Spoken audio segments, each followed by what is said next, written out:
in high school years ago, but nothing recently. Yeah.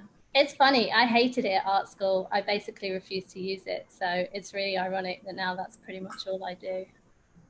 Yeah, I didn't like it back then either, actually. And now I'm kind of drawn to it, which I find interesting. Yeah, it's like I didn't care about plants and gardening when I was at college either, but now I'm obsessed Yeah, with it. same here. I've been drawing lots of flowers, but was not into that before. I did read an article actually that there is a reason why like you get to a certain age and then you are obsessed with nature and I can totally see why you return to that eventually. It's just calming. Yeah, makes sense. Hi Ali, welcome. Thank you. And Cherry's joined too. Oh, cute. So wait, what time is it? Is it midnight in the UK? Oh, sorry, no. I work in a job that is representing the UK, so my Skype name always, my Zoom name always says UK, but I'm actually in New York. Okay, well that's better. Confusing. Really committed to your workshop. So committed. I keep getting the times wrong. There's a couple of classes I've signed up for on the West Coast that I've completely missed because I can't seem to get the timing right. I need like I think Instagram or Zoom needs like a world clock to show every single place put me on track because I can't do it. Especially in England, it's like 1400 BST. I'm like, I lived there my whole life and I don't know what that means. Yeah, it's terrible. I hate having to convert like 5 hours counting back and forth every day. Yeah, and then there's like a crossover period where there's another hour when our clocks change, but the ones in the UK don't. Yep. So I'm always calling my dad at midnight thinking that it's 10 o'clock at night and getting him in a huge panic that something's wrong. Oh. Which part of the UK are you from, Claire? I'm from Essex, which is really embarrassing, but I'm honest about it. But now my family are kind of split between East London and my dad lives in Oxfordshire. So yeah, lovely. Why are you embarrassed by Essex? You could Google it, but I don't know what you would find. Basically, it's just an area that's always kind of been the butt of jokes for many years, most of which don't stand up today because they're really offensive to most people, especially women. But I don't know. It's just like, I don't know if you've heard of the show Howie, The Only Way is Essex. It's like really bad. If you ever need terrible TV, it's on Hulu. It's kind of like The Hills, but really low rate version of it. And there's a certain kind, it's really hard to explain without you watching it, but it's kind of like if everyone's sort of very bougie and driving around in a Range Rover and dressed head to toe in Burberry, and the girls all have like fillers and fake tans and stuff. So there's a definite like aesthetic. Is it like the Huns Instagram? Yeah, it's basically the Huns Instagram, but in real life, and it's really. Addie had me following that. I think is it For the Love of Huns? Is a really funny Instagram to follow. It's really specific to that area. And I think that's definitely a British thing too. We're very much like North versus South and East London versus West, which is yeah.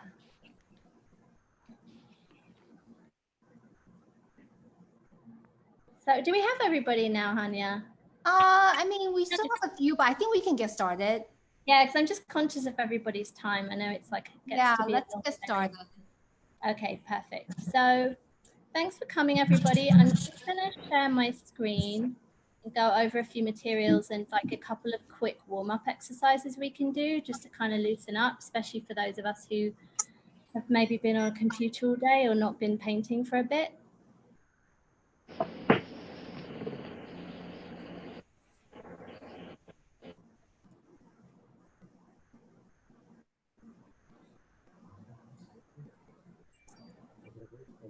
So I'm just going to kind of skim over this. I think Hanya actually do you want to share your page first before I go? Okay, yes, let me do that.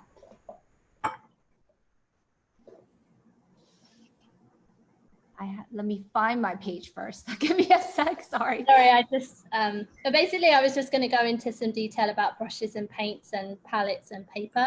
And these are just my suggestions. You can use anything. I found, I don't know where it is. I found a really nice letterpress pack of postcards from, I can put it in the chat. It's like a Massachusetts little letterpress place, and I've been using those to send out to the care homes because they're just a bit nicer. But if you want to obviously be more budget conscious, you can just use any paper and cut it to 6x4, 4x6. I always get them in the wrong order.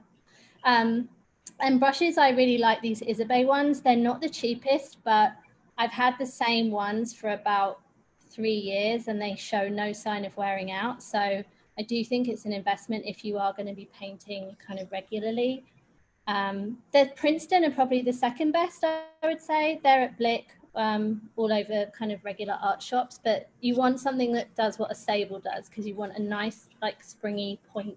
You want to be able to have some detail, especially for these postcards, because they're kind of smaller on the smaller scale. So you kind of need to be able to get the detail. Palettes, I've been using the same one for 17 years since I moved here. It's this cheapy porcelain one from, I guess anywhere. Dick Blick definitely does them. It's kind of like a student grade one, but if you're painting a lot, I just like to have something that's heavyweight so when you're going backwards and forwards, it doesn't slide around. Like plastic ones are really cheap, but they tend to move around. And then paint, anyone who follows me knows that I'm basically a brand rep for case for making, which is the more expensive end of things. But if you're just starting out, I really like the Winsor & Newton, the little half pan set. You can take it on vacation with you and it's like $9, $18, I think, not $9. And you can pretty much get every single color you need from that one little set. So I think that's a good place to start. And then I kind of roughly went over paper. I really like these Strathmore postcards because they come with the pre-printed back with the space to write where you're obviously addressing them to, but specifically for sending out postcards to some of these agencies and care homes, I've actually been putting them in envelopes because I figured you don't know whether USPS is going to put these things and you don't want it ending up getting dirty and getting scuffed, and you've spent time working on a nice piece of artwork and then it may not make it in one piece. So I've just been popping them inside an envelope. But if you're going to do something on the nicer end and you want to cut your own paper, I really like Fabriano Artistico. It's got a really nice like toothy kind of texture to it that holds watercolor really well. So if you do want to treat yourself or other people, I would also recommend that. So that's kind of quick overview materials.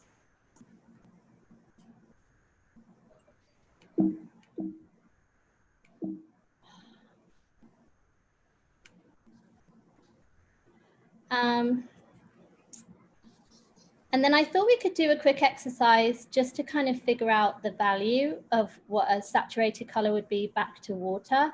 So I'm going to just move this over.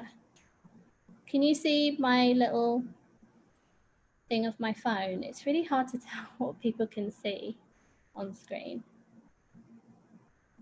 Do you see where my phone is? I see it. Okay, perfect. Thank you.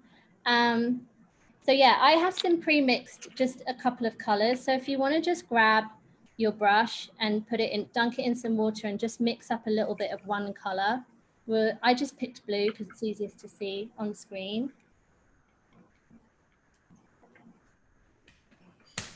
And this is just to kind of illustrate that you don't need 5 different pans of blues because you can get a lot of levels just with one color and how you dilute it.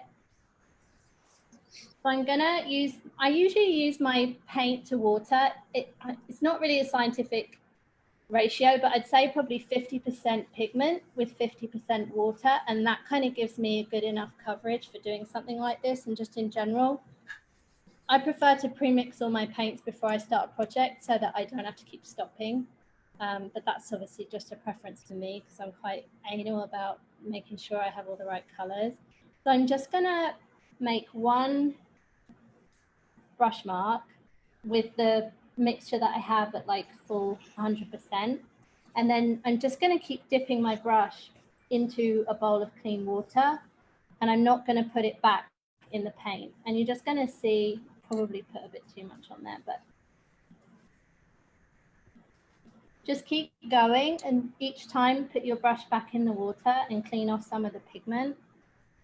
And you'll just start to see like how far that one brush stroke is going to take you.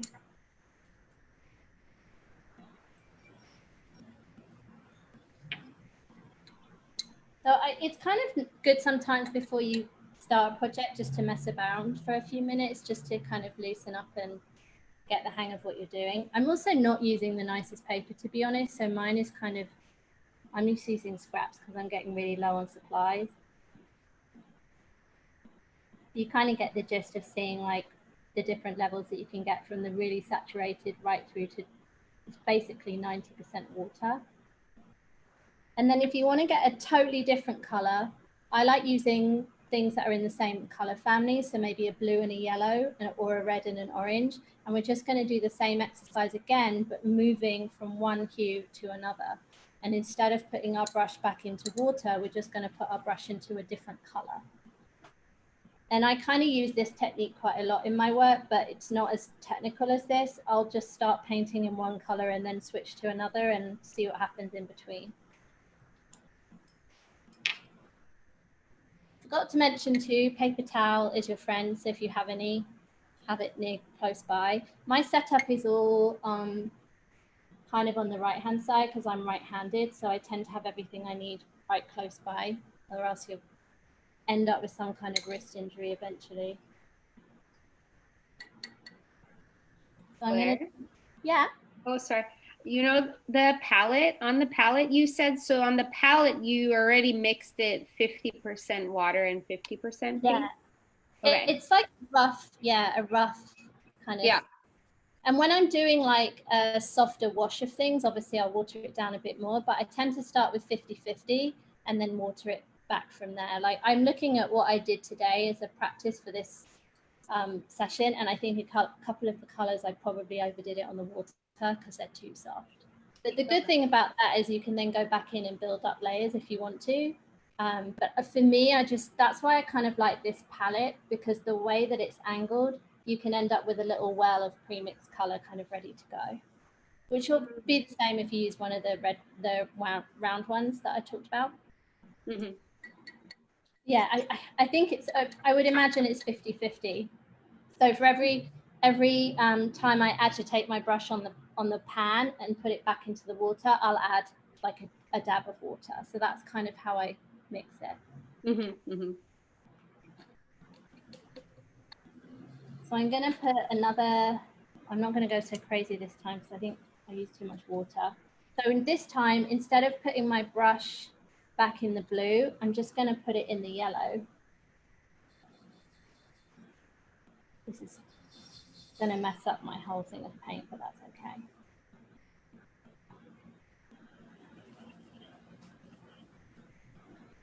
And you'll start to see, you know, you'll get a green in the middle, or you'll get an interesting color happening in between the two.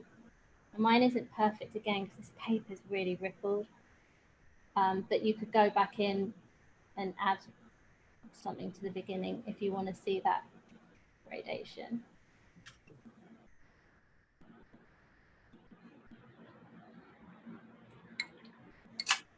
And again, I use, like if this was a painting and that was a leaf and I wasn't happy with the color, I just blot it with paper towel. And then I can just go back over the top and fix it. And that's the nice thing. Even though watercolor can seem quite scary, you've definitely got some time before the paper dries to mess around with it.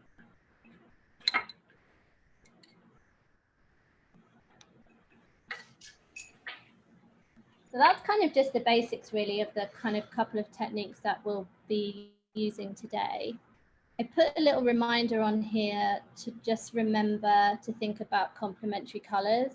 I know it's very like old school, going back to kind of middle school, but it definitely works, the whole complementary color theory, I think, for when you're picking projects and inspiration to work on.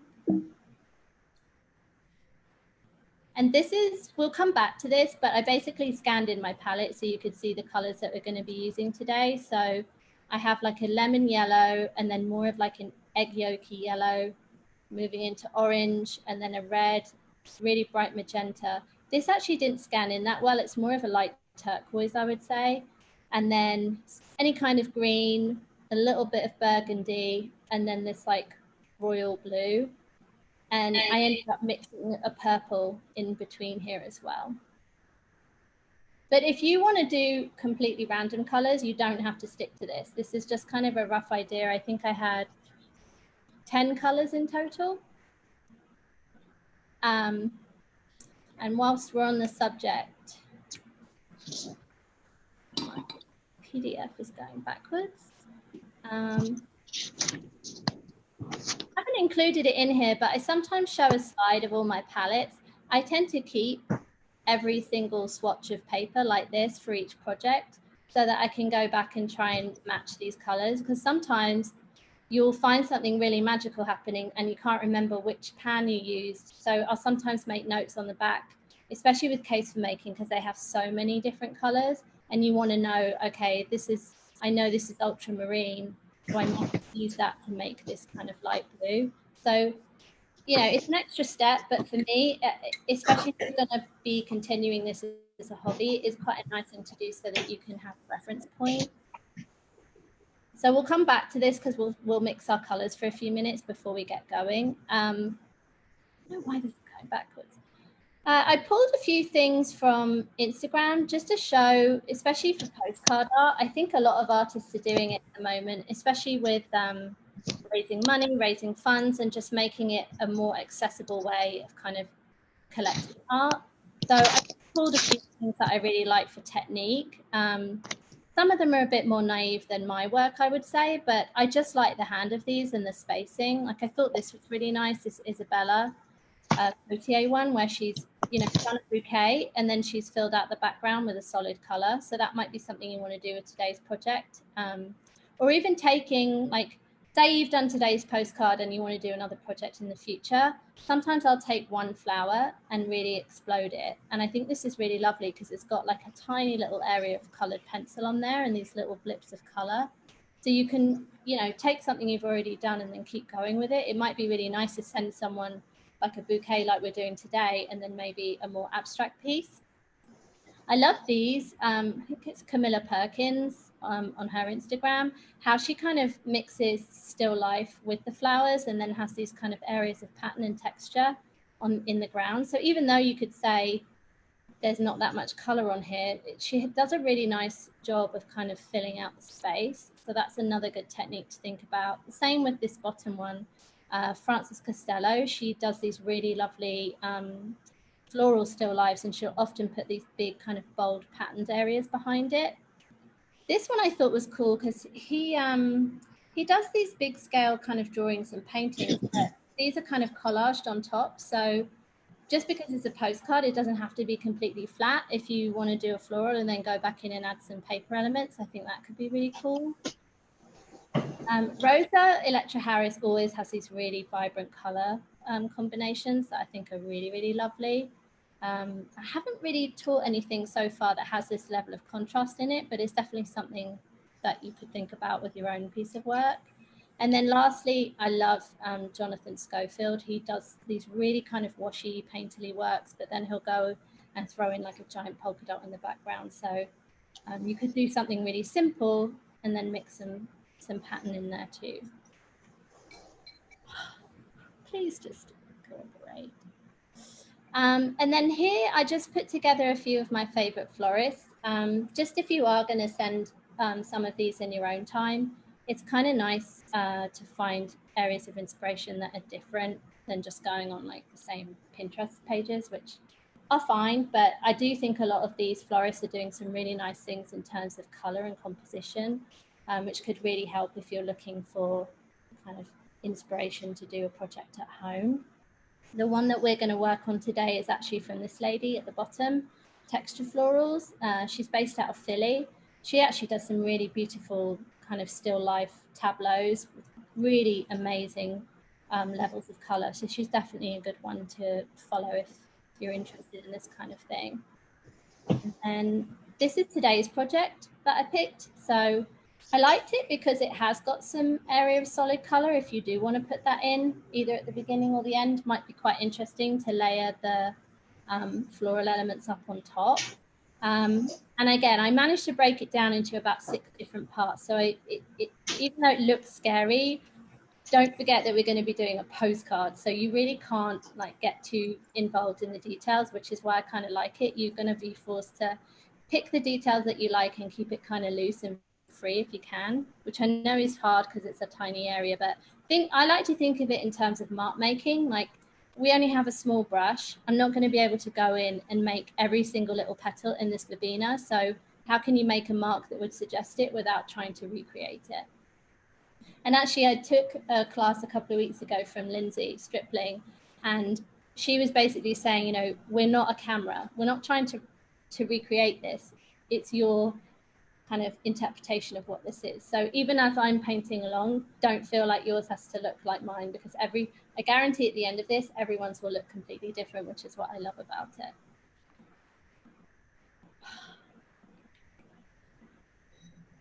Why must you be this way? Okay, so we're going to start the first section. We're going to build up. I'm a print designer by trade, so I always like to think of these things in terms of layers, as if I was kind of screen printing it. So I've broken each flower down into like a major color group. So we're going to start with some yellow to do the yellow dahlias, and then we're going to pop in this blue delphinium, and then these kind of reddish dahlias, which if I had my time again, I think these are a little bit soft when I look at the inspiration. So the good thing about watercolor is I can go back in and beef up the color if I want to after the fact. Bear with me. And then we're going to add some of this pink verbena. And this is what I meant by mark making. So pretty much here, I've just been dotting my brush. I haven't been trying to make sure it looks like a flower, because ultimately you're going to layer some things on top. So it seems at the beginning like it's never going to come together, but as we add each stage, it'll all start to pull together. So we're going to add this pink verbena and then pop in this really lovely electric blue color, kind of dotted in between. And then at the end, there's some of these green foxgloves.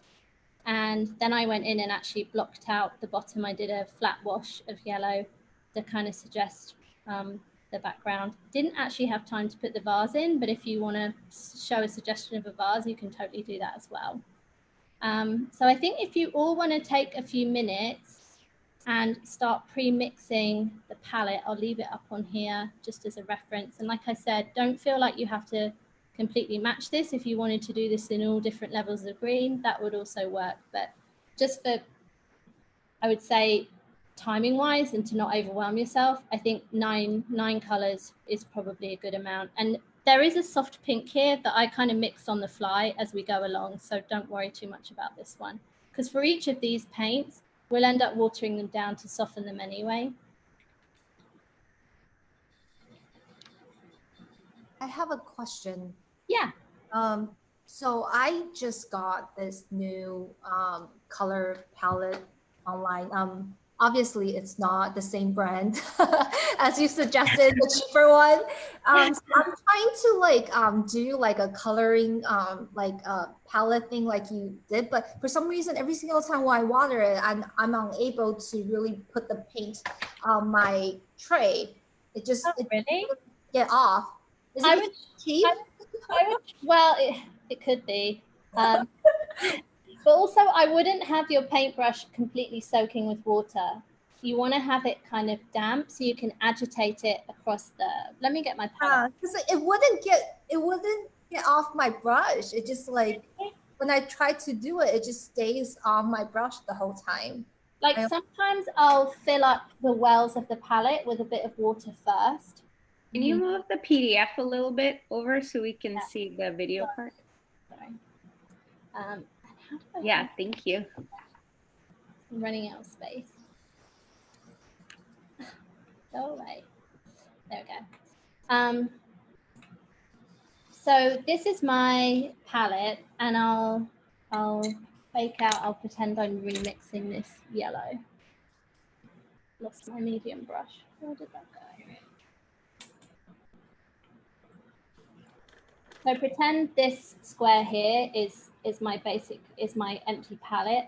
I'll put a few drops of water in there to begin with, and then I'll rub it on. I'll agitate the pan, and I would say like a brush full is what I'm saying is the 50%, and then I can mix it in.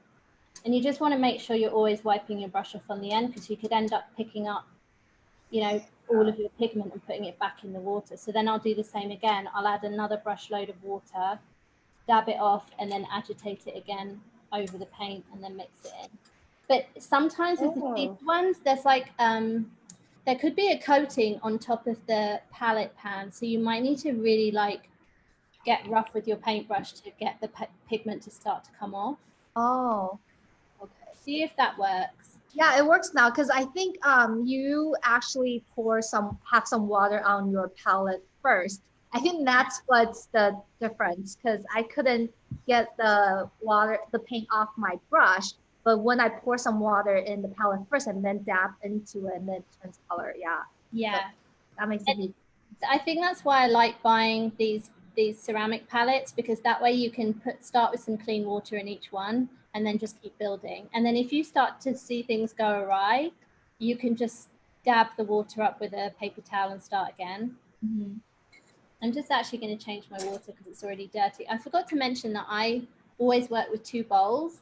I have one of completely clean water that I keep for when I'm going to go back into the painting with basically fresh water. And then I'll have another one that I'll use to clean my brush off. So it might seem annoying, but it definitely is worth it when you're halfway through and you really can't be bothered to get up and go and change your water. It's always good to have a second bowl. And I have this one, which is one that Case for Making sell, and it's really handy because it's got the groove at the top that you can pop your brush in when you're not using it. That's definitely a lot clearer than mine. Mine's just like a very dirty I mean, the only thing is, this is my second one, so it's a bit smaller. That's so cute. I know, it's a wonky bowl I made in ceramics, hence why I don't do ceramics as a living. But it's quite handy, because the problem is the bigger the bowl, the dirtier the water. So you don't want to get too out of control with how big it is.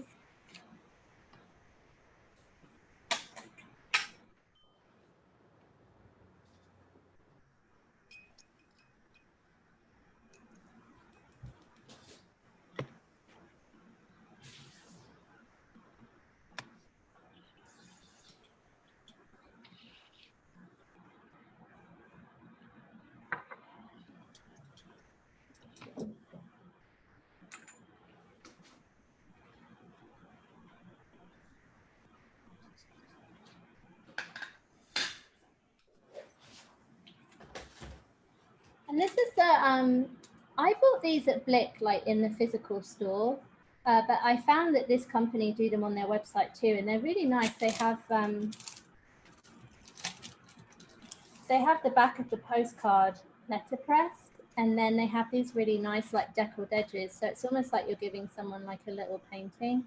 If you do want to splash out, I would recommend, they're called Big Wheel Press. I'll put them in the chat. I think it was $14 for 12, so it's not bad. Obviously, it's not Amazon prices, but they're the devil, so. Also, Case for Making, they also have a postcard set. Oh, they do? I didn't know that. I try not to spend too much time on their website so that I can't keep buying more. Well, they're having a shop update soon. Yeah, they're I know, I saw that today. theirs are nice because they're letterpressed by a local company, Aesthetic Union. Oh, are they the same people that do the grid and the circular paper? Because I have both of those. So it's like letterpressed on the back. Nice. And it's nice. It says this side for message, this side for address. So it's oh, that's cute. Yeah. Okay, maybe I'll look at those when the shop updates. The poster, did you see that they're coming out with? I saw what they were doing with, it looked like a big tub of ink, and I couldn't quite figure out what was happening. I guess they collaborated with an artist in New York. And it's, I guess it's sort of like a kind of poetry, but like reflections on these different colors. Oh, interesting. And then Aesthetic Union printed the letterpress posters, and then they painted on them. So they're each like individually hand painted. Is that what they were doing today on their posts? Yeah, yeah. Got it. That's the thing with the red, like The red. Yeah. very meditative kind of circle. Yeah. I know. I was like, oh my gosh, that looks so cool. I was wondering if it was some kind of new cool brush. Yeah, me too. But I think they were just using one of those foam. Yeah, it looked like a foam brush, I think. Yeah. Claire, how did you get that bottom yellow to be so bright? I don't know. Maybe I just need to get a different. I have this really old palette, and I don't know if they sell this yellow anymore, but the yellow on the left is really, it's not fluorescent, but it's not far off. I don't know what. Yeah, the middle one is the egg yolk, right? Yeah, yeah. So I put in a little bit of egg yolk because I didn't want the yellow to be too green. Let me just, yeah. Bugging me. I might have it. I have this old koi watercolor set, you know? Yeah, this is called, I can't even read it. It's been in here so many years. Lemon yellow. Oh.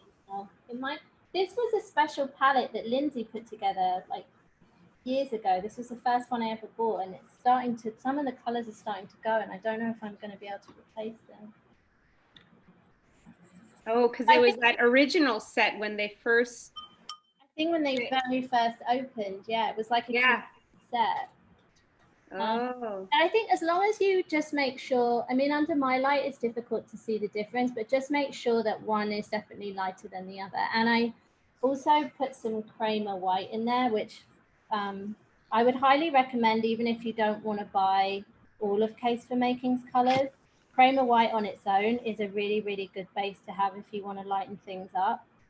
It's not as stark as like a bright white, and it just kind of softens every single color. I pretty much get through one a month. So. Oh, wow. Because I like that it gives the paint a chalky consistency. Mm. Which may not be for everyone, but I like it. So that's another good thing about using watercolor is that I mixed these up this afternoon and it dried out, but now all I need to do is just pop some water back in it. So often I'll have like 3 or 4 palettes on the go, and I'll just leave them to dry and come back to them.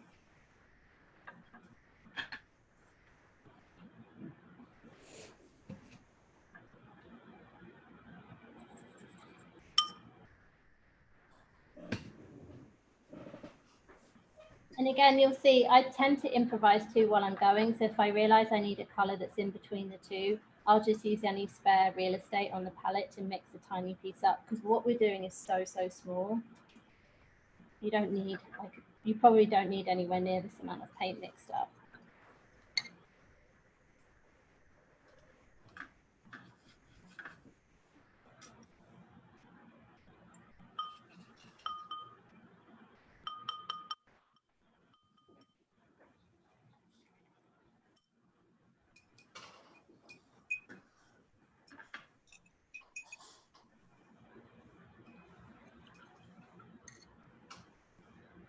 I overwatered my palette. It's easily done. I can see I've already done it with 2 of my colors, but it's fine. I mean, you can just let it dry and then use it to mix new colors up tomorrow. Sometimes it's kind of nice because you'll end up making weird, funky colors that you couldn't even try to recreate. Mm. I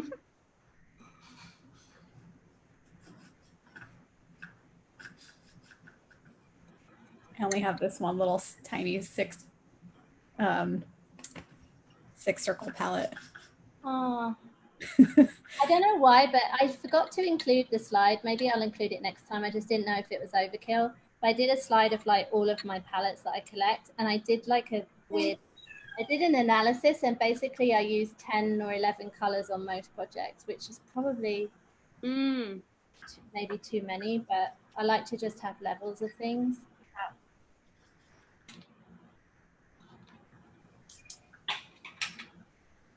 Okay, and I've already splashed water on my paper, so that's a good start.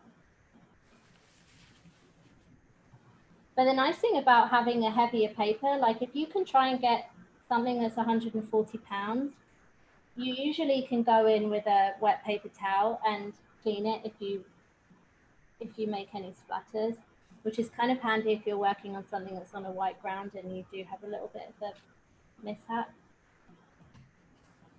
Like I've tried doing watercolor on, I think 98 is probably the lowest I would go before it starts to really ripple, and then you could end up having a really nice effect, and then once the paper starts to ripple, you'll lose it. So I would definitely go heavier if you can. So I think I have most of my colors ready to go. How is everybody doing with their mixing? Almost there. Okay. I think I'm gonna have to make a couple on the fly.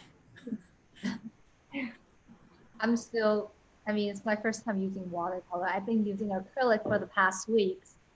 So I'm so used to using acrylic. Now I'm like learning a new thing. It's good, new skills. Yeah. I mean, it's fun. Yeah.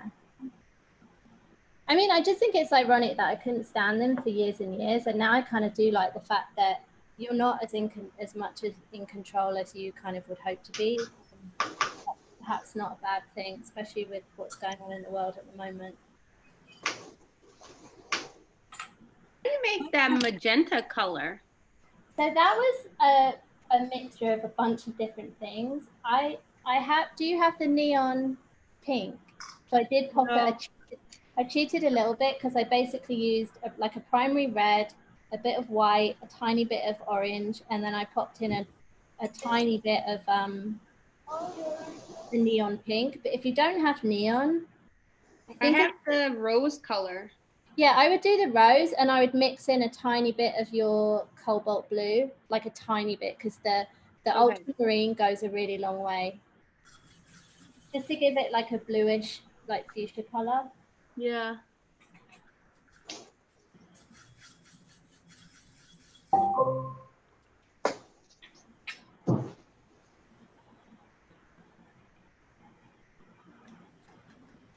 And I'll just show you, this was my kind of finished sample, just so you get a rough idea of what we're sort of aiming for. But again, it's not going to look exactly like this. And I think there are a couple of colors on here that I could have made a bit more saturated. They're probably a bit too soft. But there's no right or wrong. It's just I often will look at things after the fact and decide that I wish I had made it brighter. Okay, I think I'm done. We'll just go with the flow. Okay, well, everyone can just catch up. I mean, we're only going to pretty much use the yellows and the burgundy for the first layer. So I'm just, aware of people's time. So I think if I get started, but let me know, anybody, if you have any questions as we go along. So I also didn't mention, I don't like to draw things in pencil first when I watercolor, because it really annoys me to try and get rid of the pencil lines. So it's totally up to you. If that scares you and you don't feel comfortable, then I totally understand, and do a quick sketch if you need to. But I think it's quite interesting winging it without the pencil. And you might get, your placement might be a little bit off, and I think that's also okay, because at the end, when we go in and fill in some of these more textural things, you can just fill in the gaps. Like when I did this earlier, I totally missed off an entire flower on the left hand side because I'd used up too much space. So I think if you're willing to go with it and wing it, definitely try it, because once you get used to it, you'll learn to draw with the paintbrush rather than rely on the pencil for help. If you are going to do pencil, I would go for like a harder, like a 3 or a 4H. And what I'll do sometimes on a larger piece is I'll draw in pencil and then rub it out with an eraser, so it just leaves like an indentation, so I have a rough idea of where to put stuff. Because it is really hard, especially with these chalkier paints. if you try and erase a line, you're going to lift off the paint. So I've done it a couple of times where I've had a really nice life drawing and then I've gone at it with an eraser and it's just lifted off all the paint, which is very upsetting. So I'm going to pull up this just so you all can see it. Damn it. You okay, Randy? Sorry, my cat put her tail and keeps putting her tail in the and I keep tucking it under because she like wants to sit on my lap. So Oh no. she's sitting on my lap right now, but her tail in the paint. Is there like a cat baby Bjorn that you can pop her in? I know. She just likes to sit on my lap when I'm in a chair. Oh bless. All right, so I'm going to start with my first flower, and we're going to do the yellow flowers first. And I always like to do something somewhat in the center to kind of anchor what I'm doing. So I'm going to start with this space here that's kind of the middle-ish. And I'm going to use some of this yolky yellow, the second darker yellow, and I'm going to water it down. I like to put water at the edge of all my colors, just so that I can have like a less strong version of each color, if that makes sense.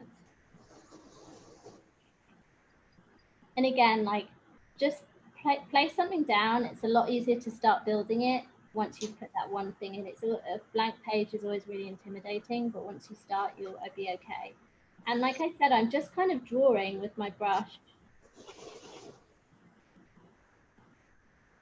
And if there's a petal where I don't want it to be that level of saturation, I'll just pop it back in the water and draw with the watered down paint. Claire, can you zoom in on the postcard? Is that better? Yes. Okay. How's the lighting? I got a new light, a new ring light, like a. Very good. Okay. Professional. So another thing I like to do is, I don't know why, I don't know if other people do this, but I like to work from the outside in, so that as the outer edges of whatever I'm drawing are starting to dry, then I can move on to the middle. And what we're going to do with today's project is we might finish a flower, let it dry, move on to the next, and then come back and add some more detail when it's dry. Because you can either do wet on wet or wet on dry. And I kind of use a mixture of both depending on what's going on. But it's also really hot here today in New York, and our AC is on, so my paper is going to dry a lot quicker than it normally would. So I'm not going to have as much opportunity to go in and mess with it probably as much as I normally would. I've kind of got a rough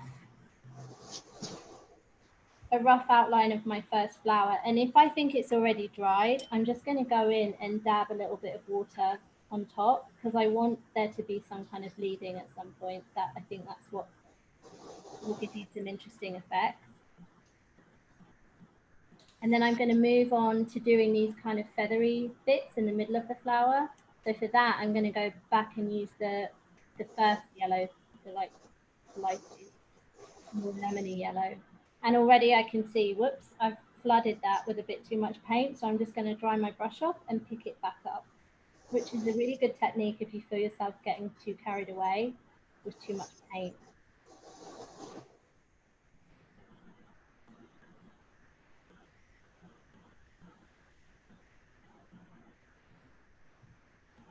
And then don't be afraid to leave some blank paper. I like to have areas of white showing through in certain areas, especially when it's a postcard and you don't want to overwork it. So I'm going to leave some white in the middle, and then what we'll do is come back to doing the little burgundy kind of feathery bits in the middle.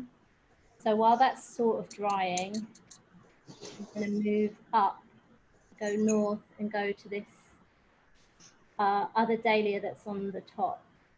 Now I can see there that there's kind of a coral color, which you won't be able to see. So I'm just going to move this out of the way. I'm going to take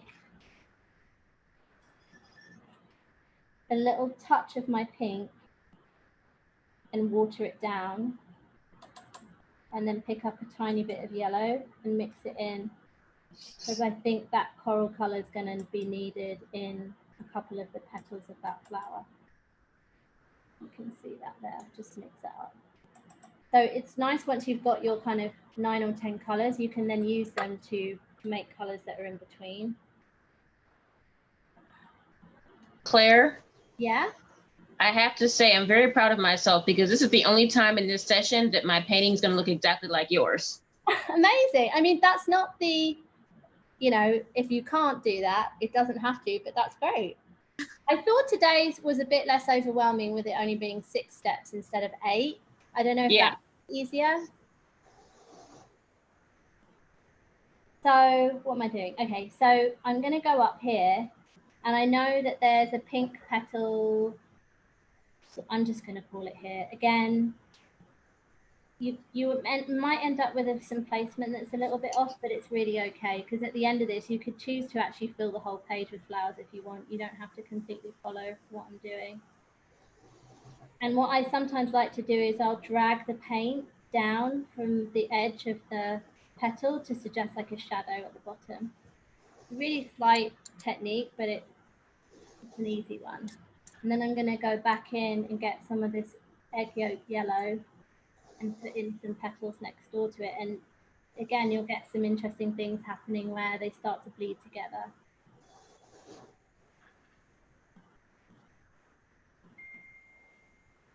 I forgot to mention, I'm actually using a size 4 brush. I don't know what size everybody has, but I guess whatever you can handle that's small enough that you can get some kind of detail.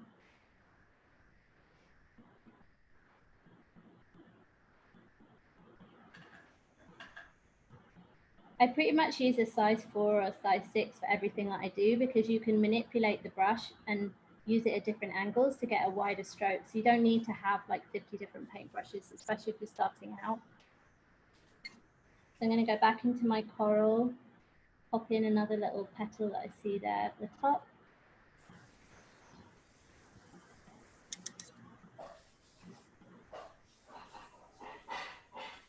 And then to me, these kind of yellow bits in the middle, they look really feathery. So I'm just going to do some little dashes to suggest that.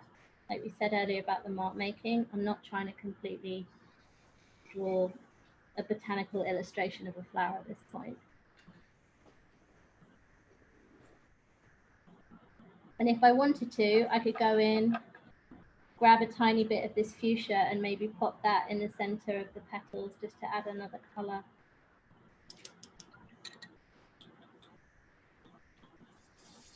And to me, it looks like there's a tiny touch of green in there too. So sometimes I'll just pick up like the tiniest amount of another color, see what happens when it sits in there with the yellow.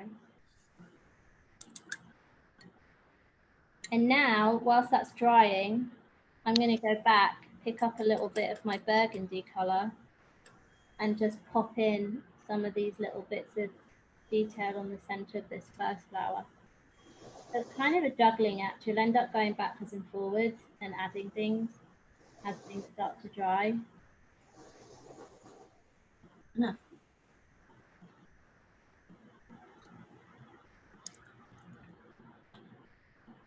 Then next, I think I'm going to do the center of this big dahlia on the left-hand side. Again, I'll probably draw the petals on the outside first.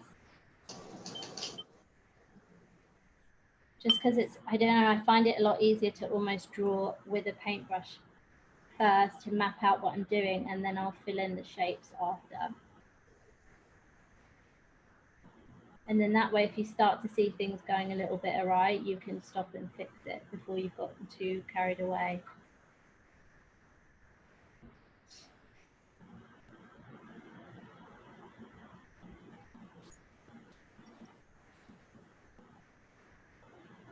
And obviously, you're having to leave some negative space for some of the other flowers. And it, again, it doesn't have to be exact. Just kind of do the best you can. The whole thing about the watercolor is you can't layer up too much to the point where you're going to lose the beauty of what you already laid down. So I always try and think of it in terms of light to dark and do my lightest colors first and then build on top. But I do see that the insides of these petals have yellow, so I'm just going to dot a tiny bit of yellow in there and see what happens when it bleeds.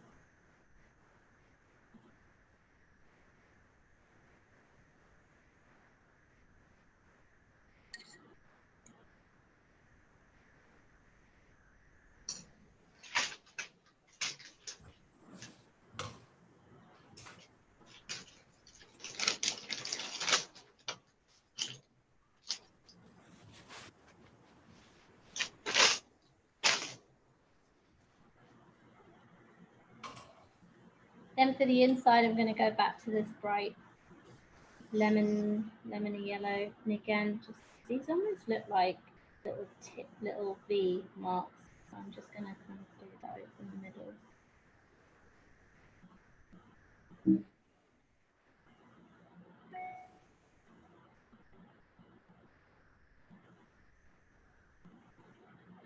And as I move into the center, I can see a tiny bit of a light green. I'm just going to pop that on ever so slightly, and then it will all start to blend into each other.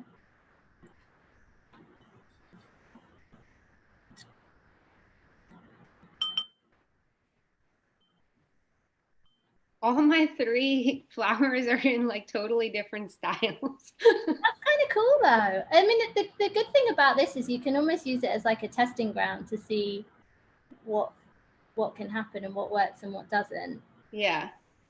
This is definitely harder to do when you can't really look at it. Like when it's underneath this light thing, I'm like guessing half the time. So it's not going to look like the one that I did earlier. But as it's starting to dry, I already want to go in and start adding some definition. So I'm just using the same color. I like to use the same color on top of each other just to build up, to get more intensity in the levels. And then to me, there are some tiny bits of this burgundy color where there's shadow in the middle. I'm just going to literally dab a tiny amount with my brush.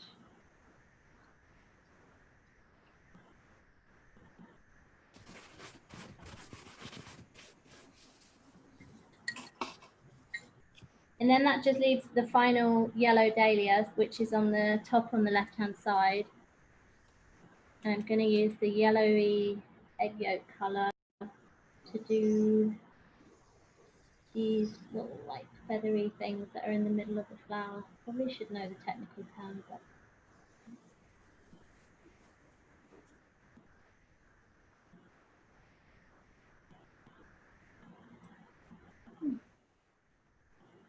and then the lighter yellow for the few of these petals that are coming down.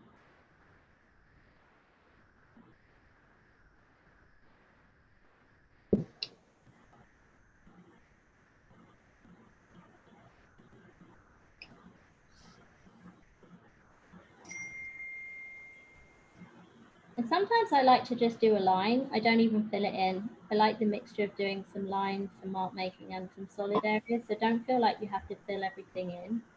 Kind of nice to have some of the space coming through.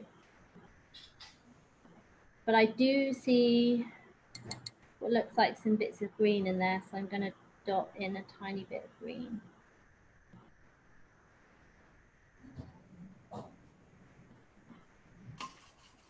And a tiny bit of this burgundy and floral.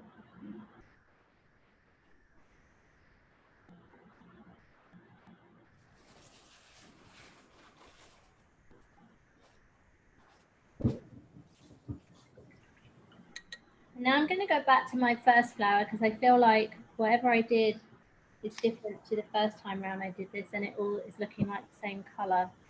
So I'm going to mix up a tiny bit of orange with my egg yolk color, and I'm just going to go back over the top. Now obviously you have less control when the paper's damp, but I just want to make sure that this doesn't look like one big blob of the same color.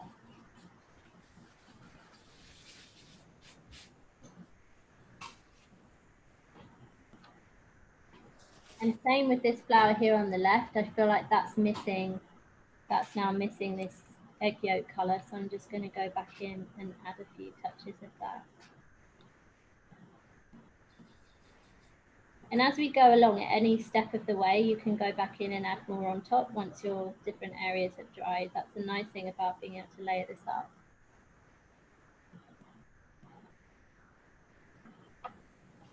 I think it's just hard to know when to stop, and with an area this small, I wouldn't overwork it too much because it can end up getting really muddy and you kind of lose the softness of what you started with.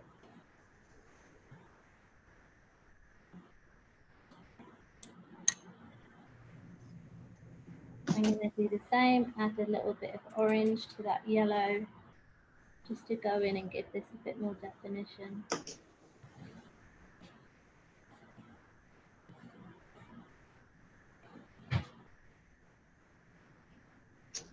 So I think I'm pretty good with that for the first layer. How's everybody feeling about the yellow flowers? My color is completely different from yours. That's cool though. Yeah, I think because it's really my first time using watercolor. It's not drying up as fast as I thought. Interesting. Yeah, or it's just because my color is really cheap. Back to the cheap thing. Yeah, so I mean, it's a good thing to know that, you know, maybe this is the reason why.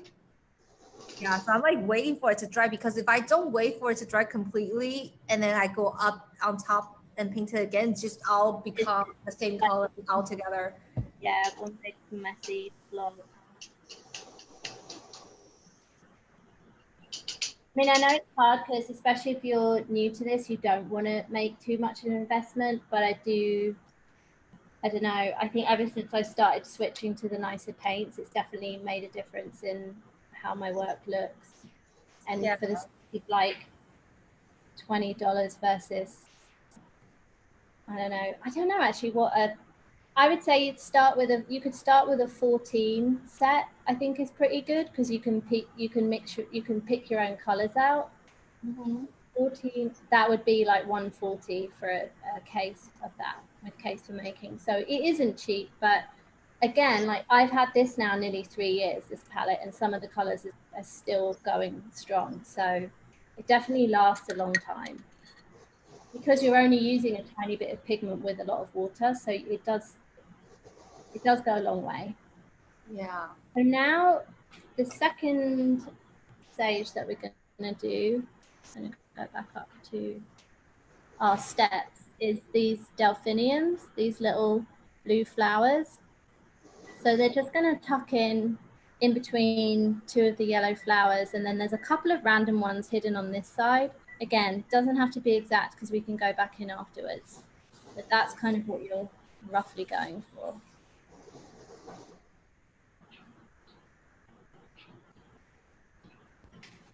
So I actually bought this the Winsor Newton little travel set, and I actually like it because I wasn't sure if I was committing to watercolors. But that was the first one I started out with when I started life drawing, and that kept me going for a good 6 months before I switched to case for making, and I still use it now if I travel. It's a really good one. yeah, it's pretty good quality pigment, it seems like. Yeah, it kind of makes me wonder how they keep that price so low, because it is good quality. So I'm just going to go in and start with the one at the bottom because I know it kind of sits next to this orange dahlia. And again, I'm using the paint at full strength, but I'm going to wash my brush off and go back in and flood it with some water to soften it. And this is a good technique to do if you're not used to painting without putting your pencil down first.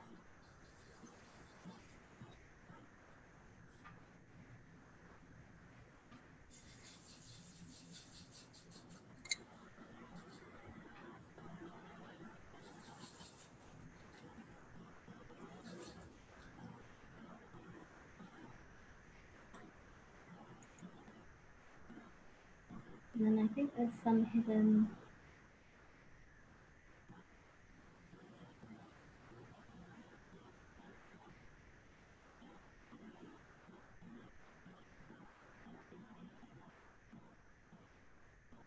And again, for these, I'm going to leave the centers of these just as white paper, kind of replicate the white centers of these flowers.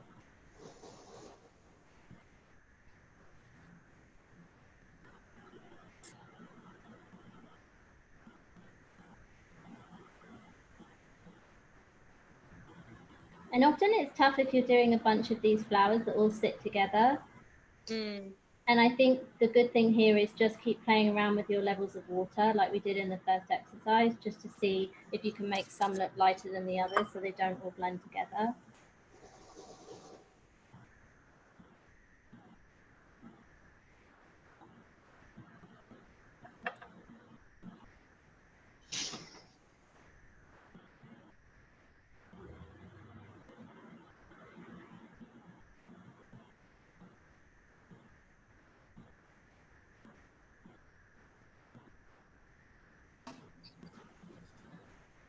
And what I like to do, I'm sorry? Someone have a question? Oh, I think something's echoing. Oh.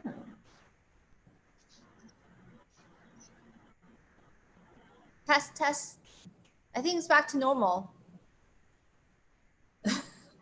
Our Wi-Fi has been really iffy. I got up at 8 o'clock yesterday morning on a Sunday, which is aggressive for me. And I did a live drawing class in Glasgow, and I was halfway through a pose, and then the Wi-Fi went, and I couldn't get back on. So I had like some headless people, which was frustrating.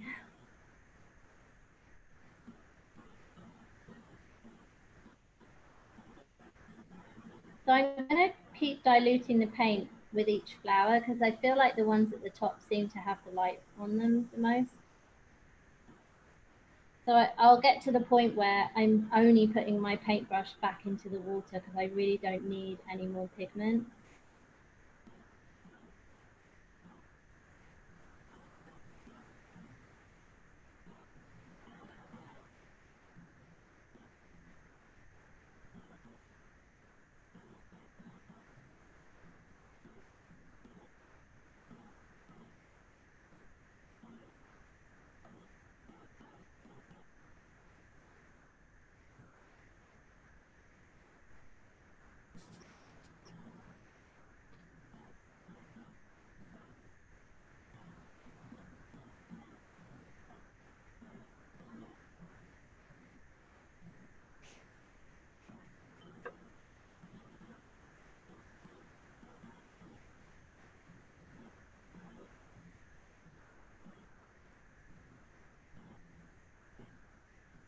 I think I'm good with that left-hand side, and then I can see a couple of them are kind of snuck over here, tucked behind a flower, but I might have to make slightly less of a gap between them and the yellow dahlia because I can already tell I've probably made some of my flowers too big, but that's okay. No right or wrong. And I always like to think whoever is going to receive this postcard is not going to be looking at the original inspiration that we're working from, so they're not going to be horrified that it doesn't exactly match up. I think they'll just be happy that somebody sent them something nice in the mail.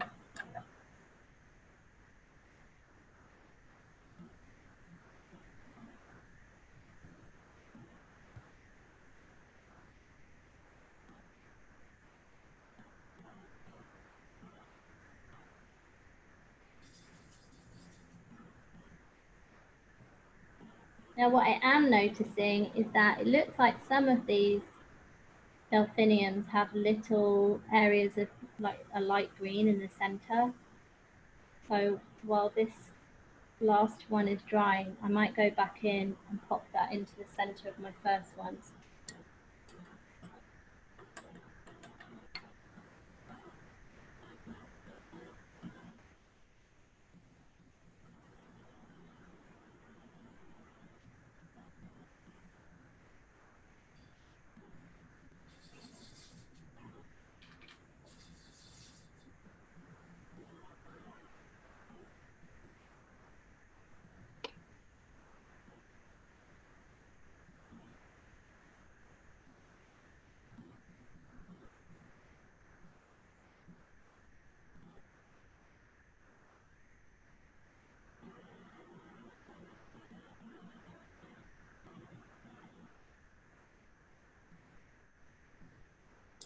And that last green I did, I think is too heavy. So again, I'm just going to get my paper towel and just blot it to soften it.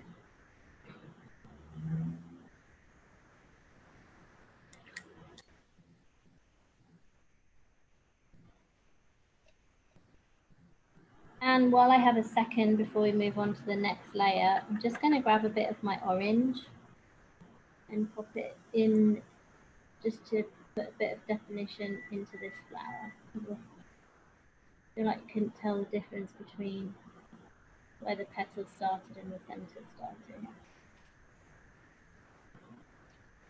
Same with this one.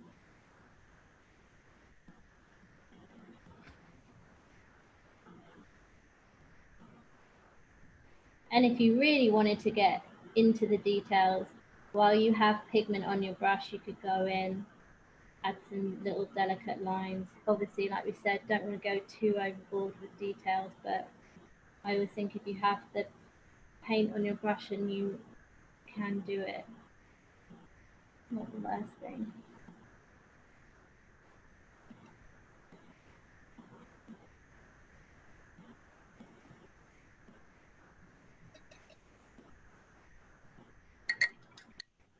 And then that just leaves me putting some green centers on the right hand side, and then I think we can move on to the next level.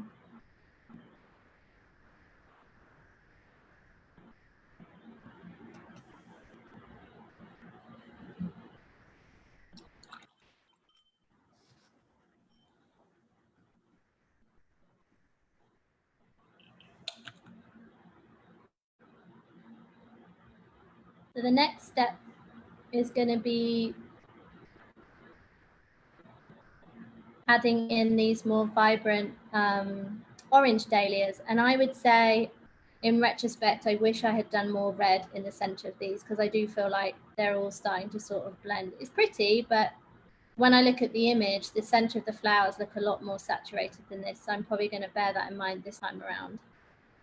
So that's what we're going to do next. So there's, I think, 4 in total, all on the right hand side. So these are all kind of sat together, so it's a bit easier to map out where they are.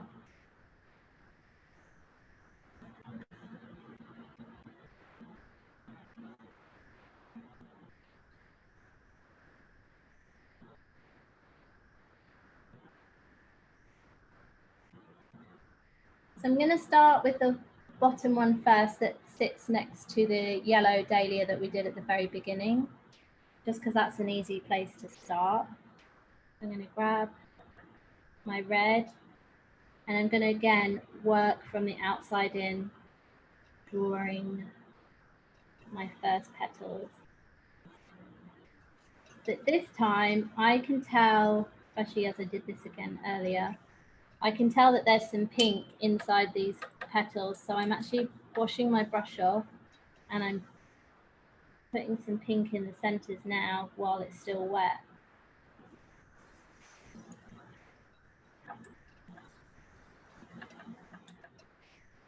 And I might do the reverse for the next petal. I might draw it in pink and then see what happens when the orange blends into it.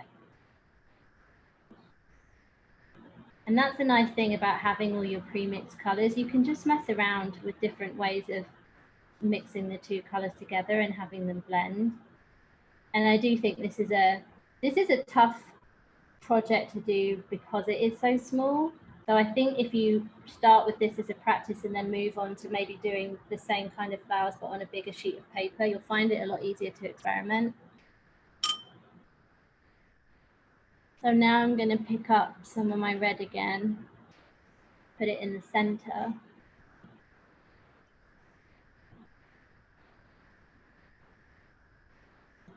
But I do see a lot of the shadow with this kind of burgundy color, so I'm going to pop that in now whilst everything is wet, because I don't mind if that all starts to blend together.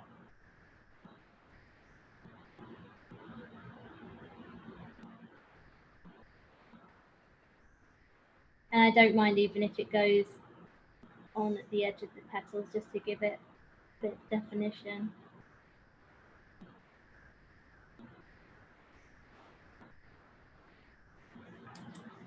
And if you feel like some areas can be a bit more saturated, then you can literally just pop in some pigment and let it flood where the paper's already wet.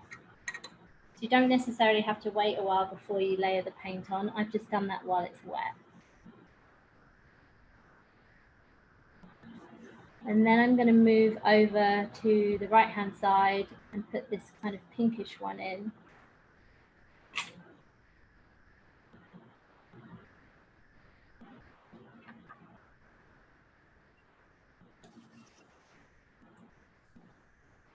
And mine is going to come off the edge of the page, which is not ideal, but I'm just going to say that I'm using some creative license and not following the inspiration. And with these, I can see a really nice orange kind of bleeding from the inside of the petals. So I'm only going to draw the outside of my petal with the pink, and then I'm going to flood the inside with a nice orange.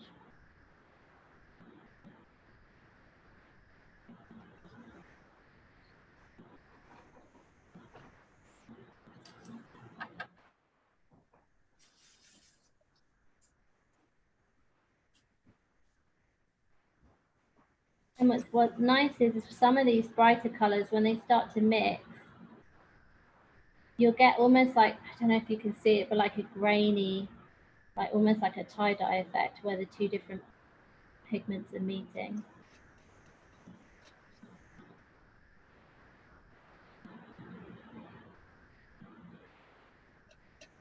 And then I'm just going to make some of these petals on the bottom the darker orange, just so that they have a bit of shadow on them.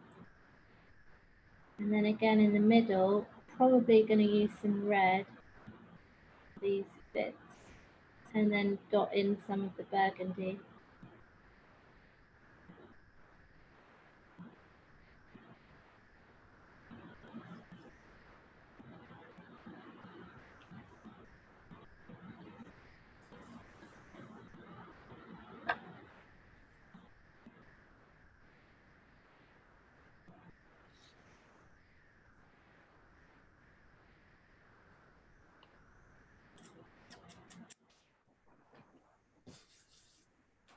I'm just popping in some pink on the edge of my petals because that burgundy bled a bit too much.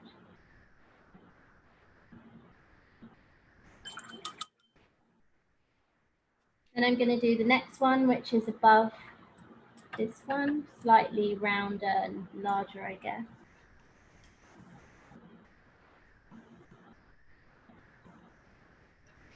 But again, I'm just going to draw a rough outline, and then I'll worry about what happens inside the petals once I know that my basic shape is in a good place.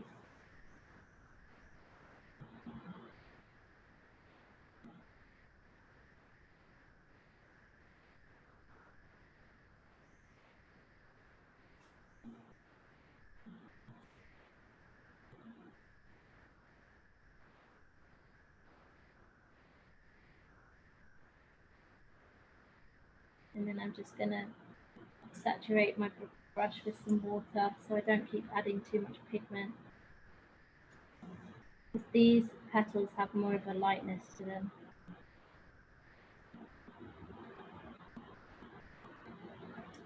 But I do see that there's some orange on the inside.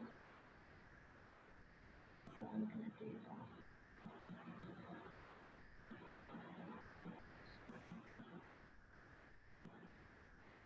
When you draw with the paint, like you made the outline and then you add water, like I find that it already kind of defined the petal.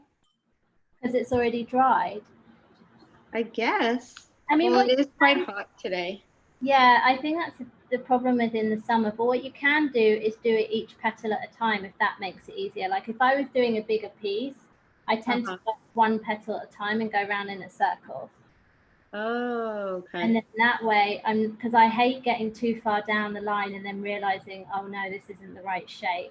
And actually on a bigger piece, I might even take something like a cream or white and do a really light outline, drawing with the cream, and then when I go over the top in other paint, it kind of disappears. And because I don't mind the like chalky consistency, it's kind of a good way to map out what you're doing. Because I will admit, like even now, I said wing it and I've already gone off the page. So if you're starting out and it seems a bit intimidating, you could just do one petal at a time, and then that way it won't dry out. Because I agree, I don't like seeing the outline that's already dry. But if you agitate it with enough water, you can usually lift it off. But what Lindsay taught actually in her class last week is whenever she does like a wash, she never outlines first. She'll draw the wash as she's going with the paintbrush so that you don't get the silhouette of the outline of what you're doing. I just thought we'd be safer because it's a smaller area, but I think it's so hot, it's drying really quick. Yeah.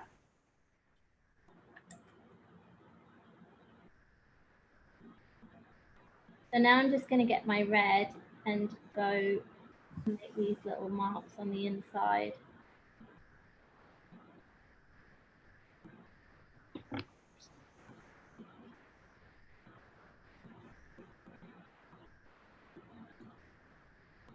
And again, I'm going to pick up some of this burgundy colour too, because I feel like definitely more shadows happening in this flower.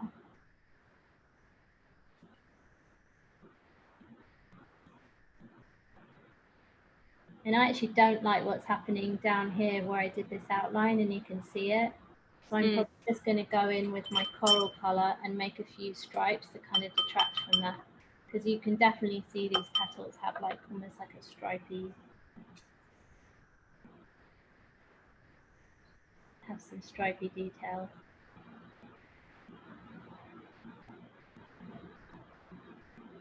And when I'm doing larger floral pieces, I would let this dry completely and then I'd go back in and do my stripes on top, because I don't like the details to look too heavy-handed. And if you wait until the paper's dry, you can get some nice like subtle tonal details on top. See, I'm at the point now where I've put so much on this, I'm going to risk overworking it. So I'm just going to put some burgundy and then leave it alone. Are you still using the number 4? Mm-hmm. Mine though, I think it's starting to like wear away because it looks really thin. A lot. Yeah, dude, I was...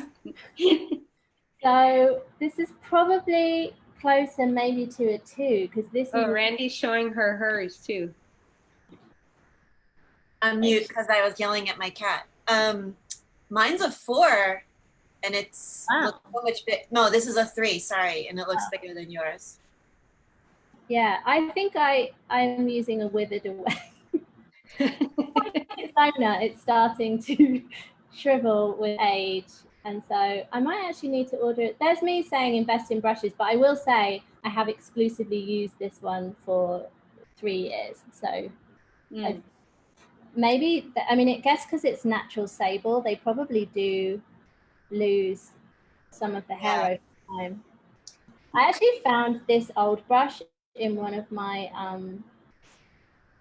old paint liner brush, and I really like it. I'm going to use it for when we do the verbena. It's a liner, but it has a really good point to it. And these Simply Simmons, they're quite cheap, but even though all the wood's starting to crack, this is also a good find if you can get it. I don't think they're like $5. Yeah, I have a liner brush. It's just like the Princeton one, the 2-0. Mm-hmm. That I got like 4 years ago, and I just like love it. I didn't realize that these were so good for lettering. I guess because of the length of the bristles, they're slightly longer than the regular brush. Yeah, it's great for calligraphy. Is that what you've been using for your postcards? Yeah, I end up always like, I have different paintbrushes. I always go back to the same. Yeah, we all do it. I mean, I have jars and jars of brushes that I've amassed over the years, but I use the same probably 3 or 4 all the time. Now I'm really worried that this is probably a 2. I would say this is a 2, not a 4. Well, especially Randy's was a 3. Mine's really old too. I think it's from college. Shows you how much I use it. Sustainability. Like from the 90s. Yeah, but at least you're not buying a bunch of stuff. No, I mean, I bought like some bigger ones, but my smaller ones are all old. I'm just gonna pop in this. We haven't been putting any stalks in, but I figured we can do now because we're kind of using the same color family. So I just popped in that burgundy stalk before I get to the final one actually of these dahlias.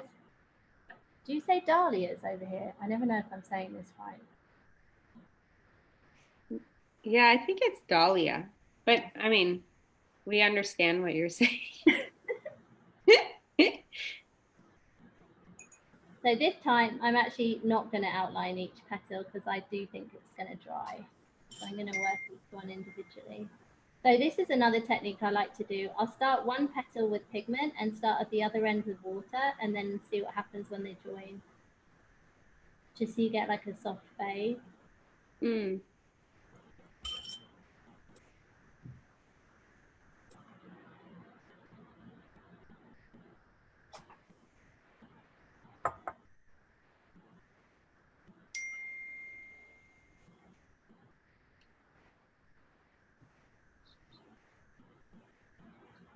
And then for this petal at the bottom, again, I'm going to start one side with the pink, put my brush in water, pick up some orange, and then do the other side in orange so it all floods together.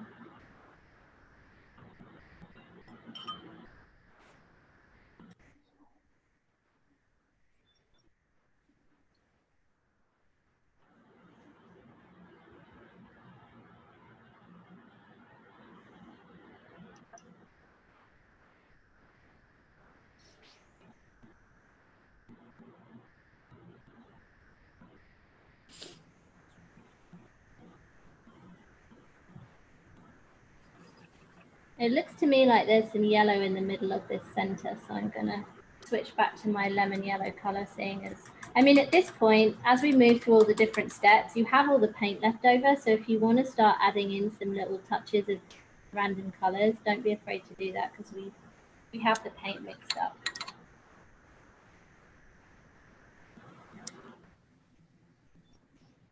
I see a tiny leaf in this corner. So I'm just going to put that in.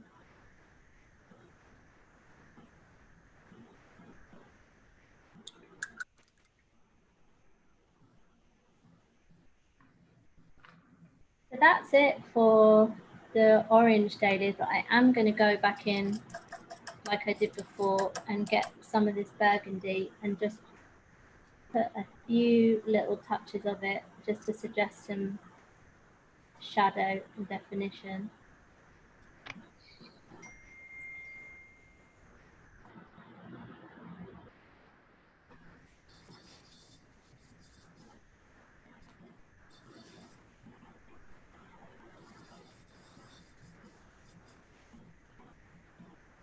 So we made it halfway.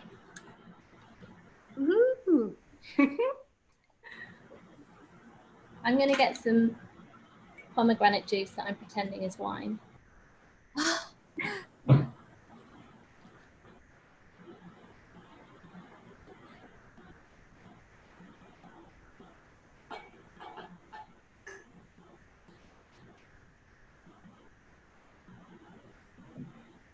Okay. Gosh, it got really dark. Probably means it's going to rain. Okay, so the next layer that we're going to do is this pink verbena, and this is where if you did have a liner brush or something that's a bit longer, I would definitely use that because we're pretty much just going to be dabbing on the paint at this point. We're not even going to try and suggest little petals because I don't think we need to. It can be a bit more abstract. And you'll see I kind of started with pink and then I added some water and then I picked up a bit of purple. So now's the time if you want to mix a bit of purple, lavender up, I would take some of your fuchsia pink and mix it with a tiny bit of this ultramarine color that we've got and see if you can make like a soft purple. So I'm going to do that in the kind of ditch of my palette because I'm running out of room.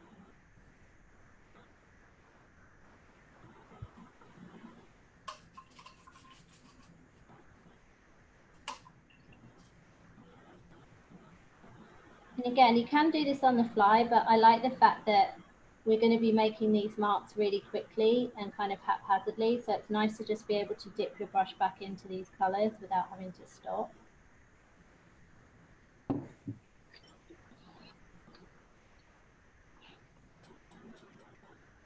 So mine might be a bit saturated, but I'll just water it down when it comes to time of using it.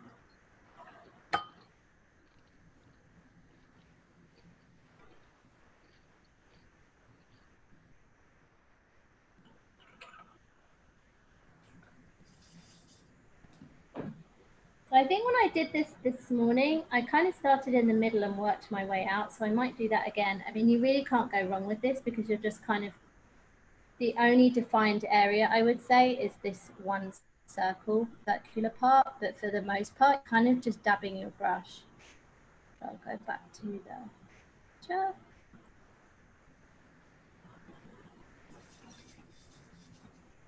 So I'm going to start with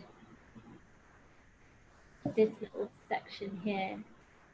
And I'm literally just dabbing this brush, leaving some white in the center to just kind of pretend that they're little flowers. And even though it looks like we've got a big area to cover, it's really, really quick because you're literally just making dots.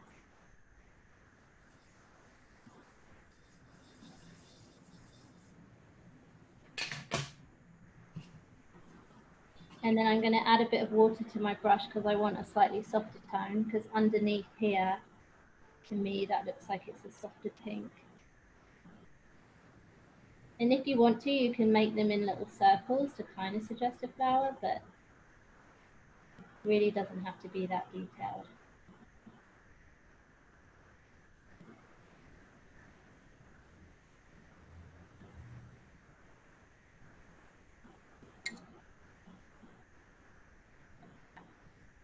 I'm going to do this in a circular area. I'm going to start on one side with the paint at full strength and then add water as I go across left to right.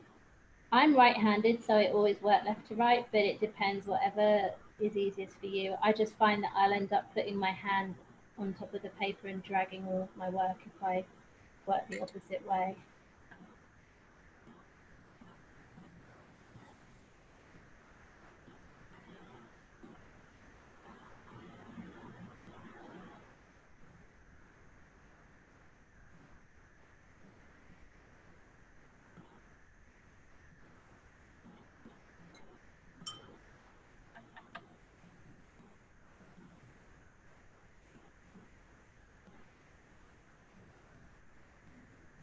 I don't know why, but I find this really therapeutic because there's not really any pressure to do anything technical.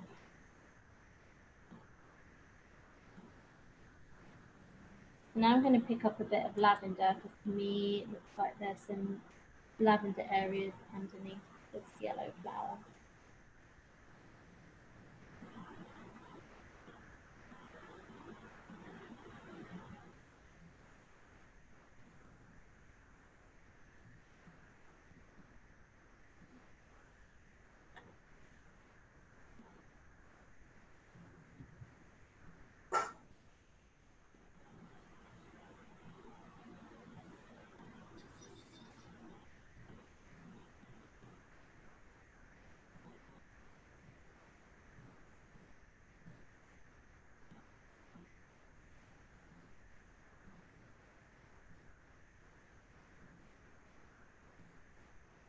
Oh my gosh, this is such a simple question. Isn't purple just red and blue? Yeah, totally.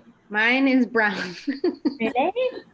Huh. Oh, you know why? Because I think that rose color is more of like a terracotta color rather than like a bluish red. Okay. That could be why. Do you Might have also like a be just too saturated. Like I think you have to really lighten it down or water out to be a lighter color. Like that's what I did in the beginning when I mixed them, they become really, really dark. It looks like brown. And I keep adding water and then it became better. like you want to start with a barely there, like a watered down pink, and then a tiny bit of the ultramarine, and that should get you purple. But I do think that particular case for making, I've used it before, and it's a much more of a yellowish red, which is probably why it's going to be tough to get like a true black. Yeah. Okay. You have white, Angelica? Yeah. You could You throw add some, it. that might help too. White. Add white. That's what I did. I did my red with ultramarine and then a little bit of white. Okay. That's kind of why this primer is my go-to for everything, because I feel like it just softens everything. Mm. I probably very rarely use these colors at full strength. I always will cut them with. There's another color they do as well called buff. I think it's buff titanium. That's really nice. It's a bit more of a beige, but that's a good one for mixing with like greens and blues to just take the edge off. Mm-hmm. But I think that's why I ended up buying so many of their little palettes, because you just end up wanting to have the ease of not having to mix every single color from scratch. Yeah. Oh, okay. I got it now with the rose and my cerulean blue. Oh, that could be because the cerulean is more of like a turquoise. It's probably a bit softer. Okay, I'm going with it. Phew. Remember, there's no right or wrong.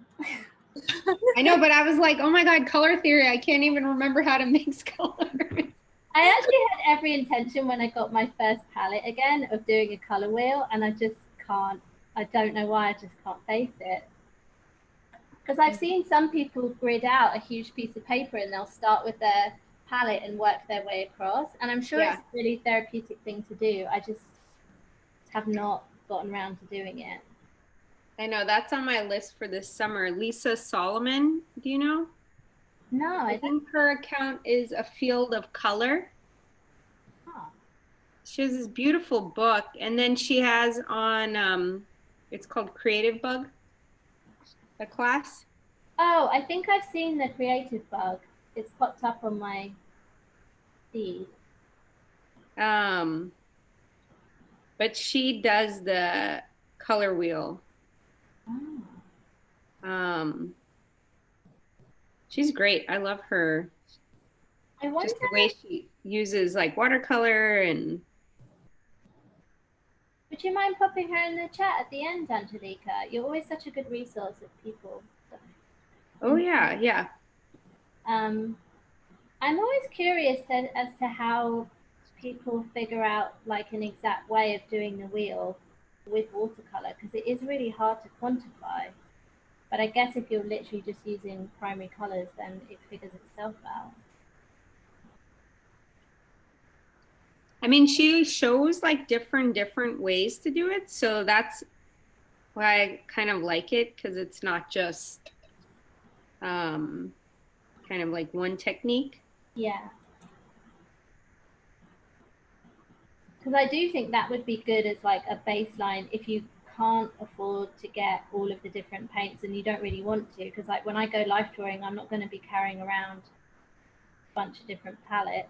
It's probably quite a good exercise to figure out. I think that's why I love the Winsor and Newton one so much, because you're limited in the amount of colors that you have and you're forced to mix them in different ways. Like a breadth of color. I have become a bit of a psycho with these case making, so now I kind of cheated a bit today because I know I can go and add in like a little bit of neon from somewhere.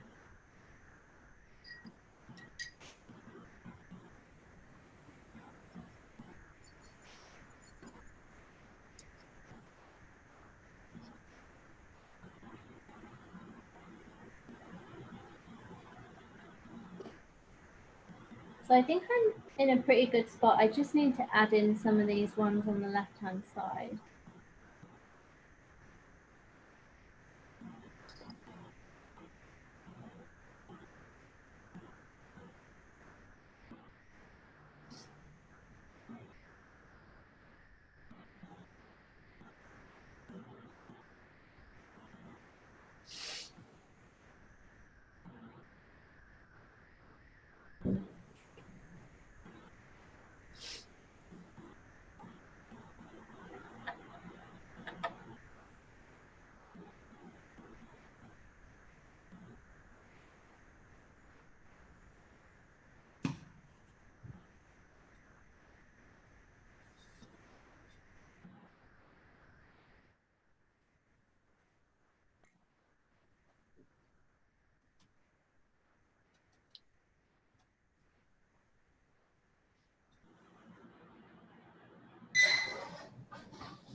it's kind of okay if you kind of miss a bit or skip a patch here and there, because we're going to go in over the top next with our ultramarine color and fill in the blue, this really bright blue verbena. Mm-hmm. So it's not like the end of the world if you...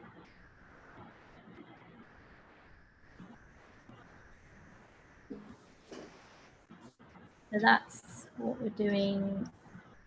Next, we're now at this point. So we're just going to dot in this really bright ultramarine it kind of surrounds this yellow flower, but it's kind of all over the place. So again, you can improvise if you want to add a bit more around some of the other flowers. It's such a nice bright blue. It's really nicely off of all the other colors. So have fun. I'm going to go back to here. And it doesn't matter if some of your areas are still drying, because it might be quite nice if your light purples bleed into the blue. But I would imagine with the heat, it's probably already dry.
Some of them even cross over some of these petals on the left-hand side, which is fine, because it's a darker color.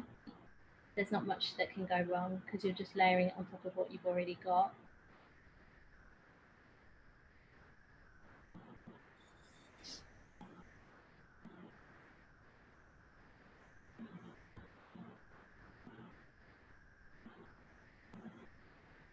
What are these blue flowers called?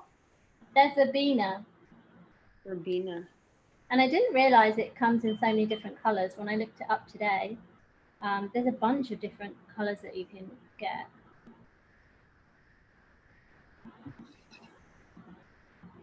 And I guess they're scented, because I've seen a load of candles with verbena scent and like, you know, like cleaning products. So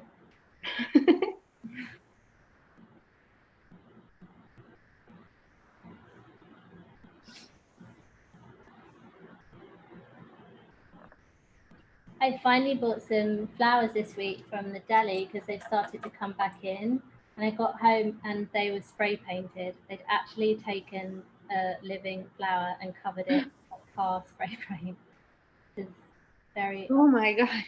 Why would you do?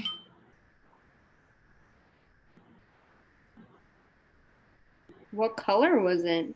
Yellow, but it was just like, Huh. it just seems strange to me that yeah, I get it if you want like a crazy color, but surely there are yellow flowers that you can get without having to resort to that. But I'm just happy because I mean, obviously that's a huge luxury to be able to buy flowers anyway, but around here there just hasn't been anything, and we don't have like a Whole Foods or anything where you can get them from. And I miss, you know, we were lucky, our old job was right next to the farmers market, so you could always go and get like whatever was in season. And actually there's a dahlia farm that used to have dahlias the size of a dinner plate, and you could just pick each one out of different varieties. And I still follow them on Instagram because I'm still obsessed, but I don't know when they'll be coming back to the city again. Although I think farmers markets are open, I'm just too scared to get on the train to go to them. Batman, Claire. Huh? Did you go? No, miss some. Me too. I mean, my There's so many plants. I've got so many casualties from the So summer many. fried. I cleared out a bunch today.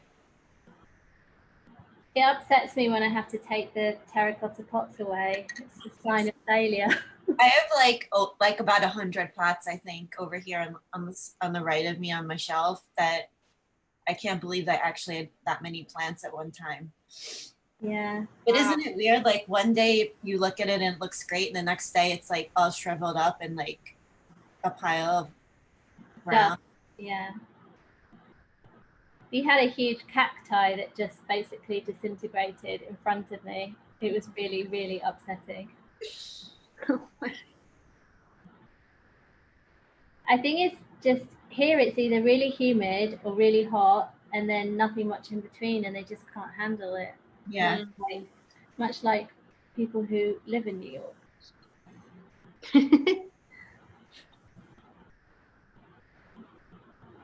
But I think the problem is we had such ease of like running to the market to get a new one. I probably didn't realize how much I was just replacing them before. Oh, every week I was buying a new one.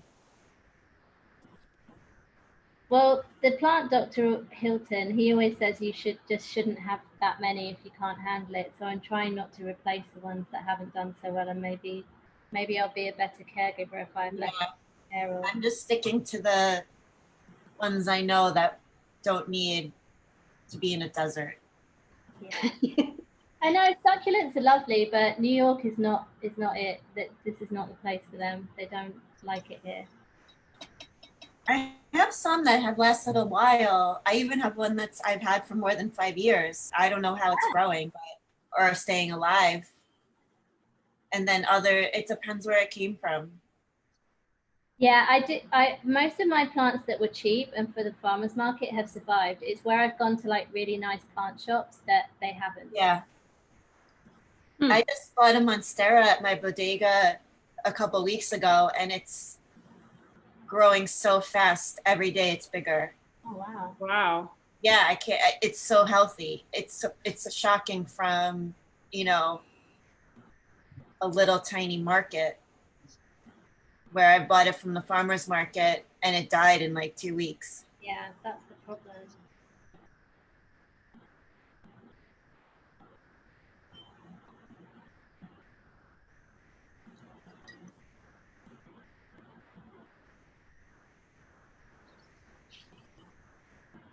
So I think I'm almost there with my blue. I don't want to overdo it. I think I overdid mine. And also don't forget, at the very last stage now, all we've got left to do are the foxgloves and then a bit of greenery. So if you do find that you have like a big gaping hole, you could just fill it with a leaf or something, or not, just leave it. Like, I quite like that this has some areas of space. And I've realized I'm actually not going to be able to put in this big stalk because I misjudged it, but that's okay. I might just put some leaves in here to suggest some greenery.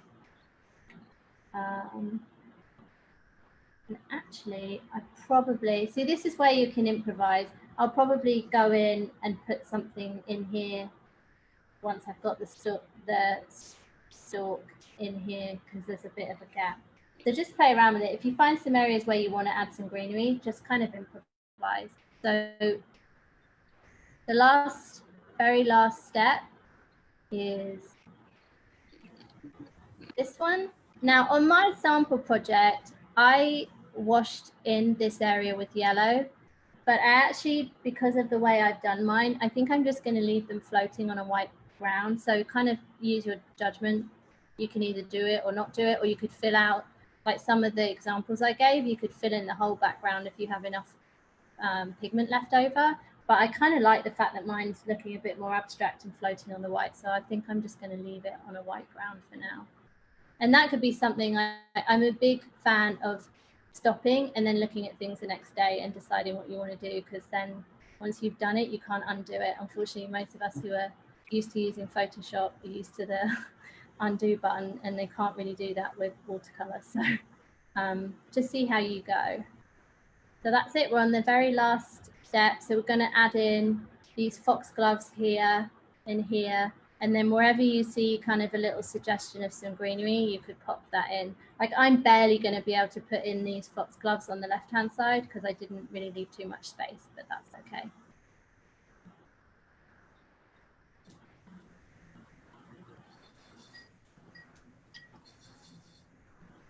I think time-wise, we're almost on schedule.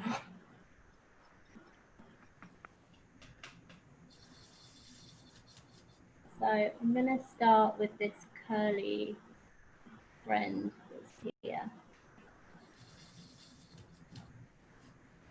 It's basically a bunch of different circles kind of connected by a stalk.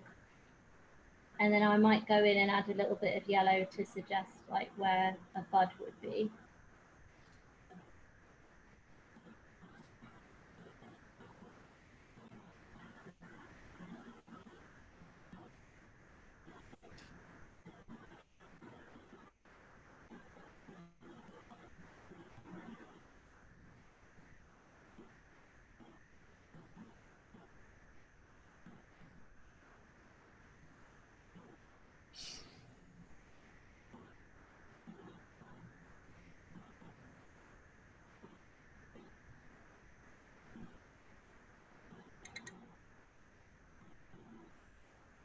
And I always feel like this last level, all of the weeks that we've been doing this, it suddenly seems to all come together at the very last second when you start adding all these finishing touches in.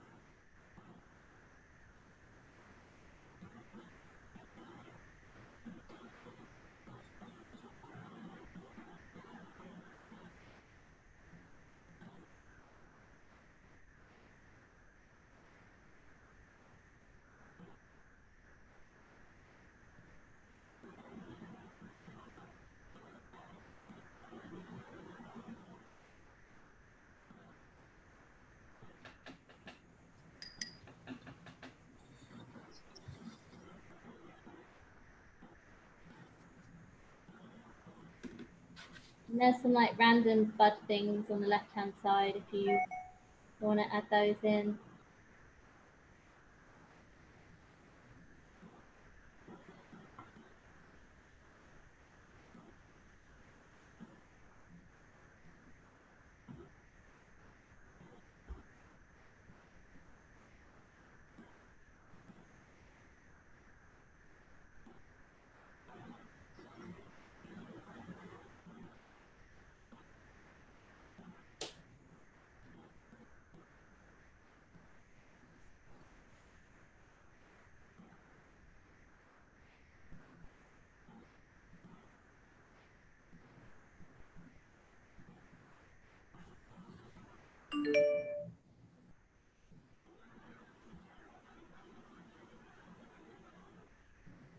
And if there's any bits that you've missed out, like I realised I never did this burgundy stalk for this dahlia, you can just add it in now whilst we're kind of doing the finishing touches.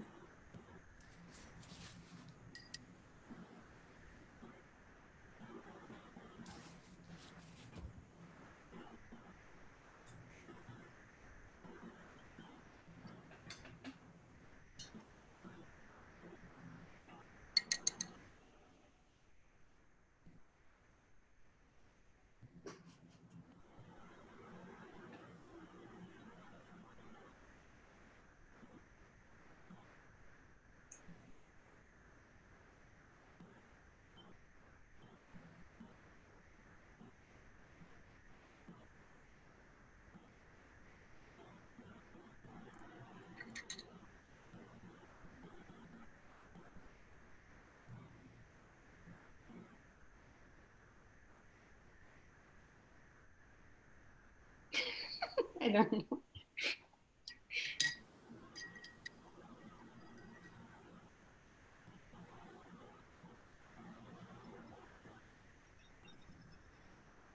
Angelica, I want your mum to teach a class of something. I'm obsessed with her.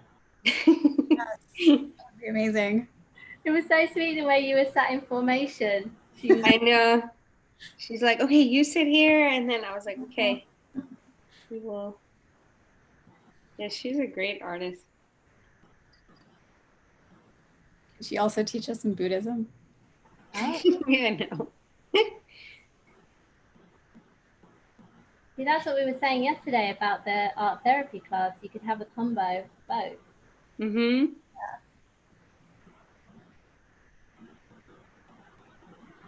I mean, to me, this is therapy. It's the only time when I don't think about a lot of other stuff going on. I think that's why I got so addicted to live drawing, because all you can think about is the next 10, 15 minutes to get back. Yeah. So do you do that every day, or it's I mean, I am at the I would say every other day where I can fit it in because I'm not working. But when I was working, it was probably once a week, maybe. But it's obviously a lot easier doing it online than getting somewhere in person. And for me, actually, it's easier to do it online because I found it very difficult at some of the classes we used to go to set up any kind of paints. You know, like I used to have a watercolor pad, a little palette, some water, all kind of on my knees, which is really difficult to do. But obviously it's still not the same. You know, sometimes the perspective gets really hard when it's just a flat, you know, monitor. Yeah.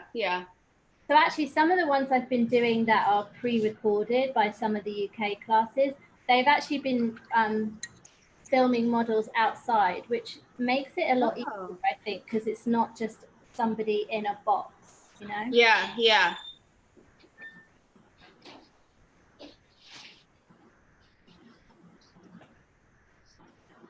I don't know, I just find it really relaxing. It stressed me out when I first started doing it because I hadn't done it since college. Now I just find it really relaxing. I guess it is just something else you have to be present because you've only got a certain amount of time. Yeah, like when that Good Move class that we did, it was what, 2 hours long, and I felt like the time just totally flew by. Yeah, like the Good Move one to me always feels like it's 10 minutes long. And I think it's because it builds up from like 1 minute to, I mean, they all usually build up to longer poses, but for some reason the time flies. Yeah. Plus theirs are at a good time because it's not too late. It's when they start at like 7 or 8 o'clock at night and you've already had a long day. Gorgeous. Love it. I love it. I actually prefer the one I've done during class, which is weird because normally I prefer the one that I've had time to like think about, and it's really hard for me to see underneath the light and all the setup. Oh, yeah, I like this one. To me, like this just seems a bit soft. There's a bit more definition, I guess, which is funny because you would say that I felt like this was getting overworked. The things always look different when they're dry anyway, and that's another thing to remember is that they sometimes will dry darker than you think. So, so I think I'm almost there. I'm just going to fill in the last few bits of this box blurb, and I'm also going to add into the chat. So historically, we have been sending these to time slips, which have a bunch of different care homes. But for this week, I'm actually going to send mine to the Victoriana, which I copied. So do we all send it to the same place, or? No, it's up to you, wherever you want to send it. I've been sending to time slips because you can just go through their website and you can find like, okay, so I used to live in Ohio, so I'll send one to Ohio and then I'll send one to Florida because I know there's lots of people there. Like I'll just do it fairly randomly. But the one that you sent me, I've just put in the chat. This one is so sweet because you can pick the actual person. So I've already picked a couple of people that I want to send because the Victorian senior care is more of like a pen pal situation. And actually, if you look at their Instagram today, they're all opening gifts that people have sent them. So I think it's more like if you want to get more involved, you can. So it might be nice, like now I've got 2, I might send one to time slips and one to the Victorian senior care.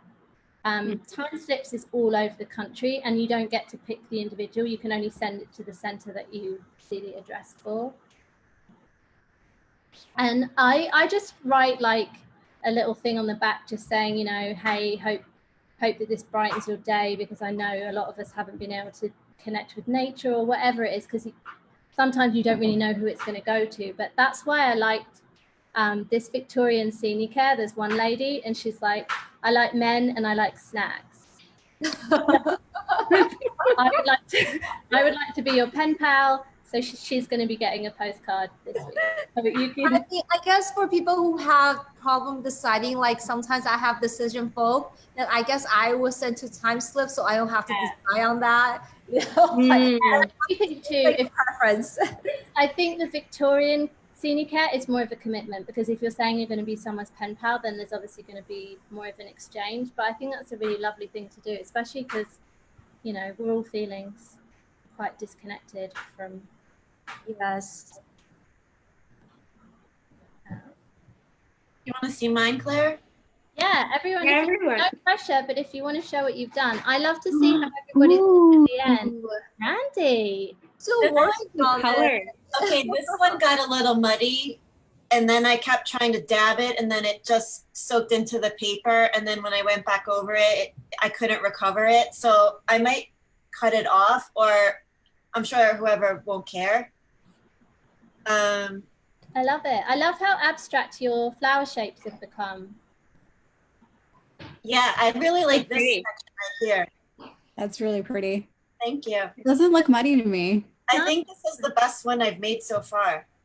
I agree. And I also think if you really love a section of it, that could be one of those ones where you take that section and make that a postcard, like see what happens. Yeah, this is an actual, I cut this one this time. Last time I worked bigger, and I think, I mean, I did run out of space, but like on the bottom here, there's no way I could make like the tablecloth and the bowl or whatever it was in the vase, but it still looks good. Really pretty. Someone's going to be very happy to receive that. Anyone else want to share? Still toying with the vase, but I love it. See, I love how sometimes we run out of space, but just having that, put it into context, it gives it like a setting. It looks lovely. I've actually done just a full page rather than, because I'll make a whole lot of cards. I love the idea of sending it, so I've just done a full page. That's so pretty. And I'll just cut it. I thought it was a beautiful idea. I'm from Sydney, so yeah, I think it's lovely. I've got a lot of old age homes around the corner. Oh, they're going to love that. And then that way we can get more done in a short amount of time. Yeah, that's why I asked, what do you write on the card? Sydney right now, or you're in the US? Sorry? Are you zooming in from Sydney, or you're just from Sydney? Oh, you're, Sydney. oh, wow. Yeah, it's daytime there. It's nighttime here. It's 10 o'clock and it's cold and wet. So, yeah. Thank you. That was a lovely, lovely class. Oh, thank you for joining us so far. I don't think we've ever so before. So I tried to do mine a little bit different. I mean, so what though? So like how your original one, you had like a ground area where you like color out light, was it light yellow or light green? Yeah, light yellow. So I figured I want to try something different by adding a background, because one of your example has a background, but then it's still wet, and then it looks really complex in a way. No. Wow. Ooh, it's pretty. Like I added the yellow polka dots. I think the yellow polka dots balance it out, because I think that's what I didn't like about this, is that it felt like there was a huge section of yellow and it didn't look balanced. I like it. Thank you. Yeah. I'll show mine. You can see it. Lovely. Oh wow! I like how you didn't do a postcard size, so now you can actually hang it up. I ran out of the postcard size. I think that's what makes it interesting, that when you cut that up, you're going to get areas of some of the mark making and then some of the flowers, so it becomes more like a mini abstract painting. Very cool. Yeah. I think it definitely feels different to do watercolor for the first time. I think I love it. I love all the dots. Yeah, I think like what I did wrong is that the colors I mix, the pre-mixed colors, is too saturated.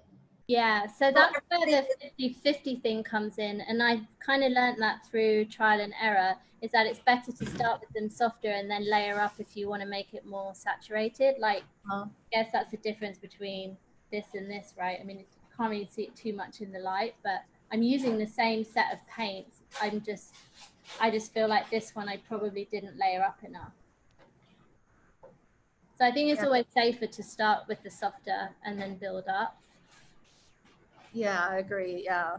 I mean, it's my first time trying it. Maybe it'll get better and better. Yeah, you know what a good thing to do is and this is what we did in one of Lindsay's classes actually, is try and do a painting like today, but do it in levels of the same color. Like do it all in blues, and then you'll figure out how much saturation you can get away with to start layering things up. And it's actually a really good exercise because you can't mess around with the different colors. So you really have to figure out, okay, what's the lightest, what's the darkest. And when it's done, it almost looks like a 12. I've only done it a couple of times, but it's a nice exercise if you have the time. And what you could do is mix up like 4 or 5 different strengths of one color and then layer it up. I see. And it might help you to get to grips with that, because every single kind of paint is different. That's the crazy thing. Like you'll get different results with each brand. Yeah, it's like I mean, I don't know. I almost feel like this is my 3rd time trying it, and then I'm getting better. But all of a sudden, I change my media. I feel like I'm starting over. But it's still fun. It's fun. Yeah, like I would love to try this in gouache maybe, but I feel like it's so small. You almost need a bigger area. So maybe next time I might try a bigger sheet and then cut it up like some of the people have. I really like how it might get chopped up some areas. Yeah, if you like the new place that you're saying, the Victorian Scenic Area, yeah. So what you can do is you can do a big sheet of a painting, and then you can cut it up into different pieces, and then they will be receiving it like a puzzle piece. Yeah. That would be so cute. Yeah. Well, thanks for coming, everybody. It's been really lovely. Everyone. New faces and some repeat. I don't really know what the word is. It's not customer. Thank you guys. And I guess you guys can have a lovely dinner. I mean, I guess, have a good dinner. Breakfast. Dinner.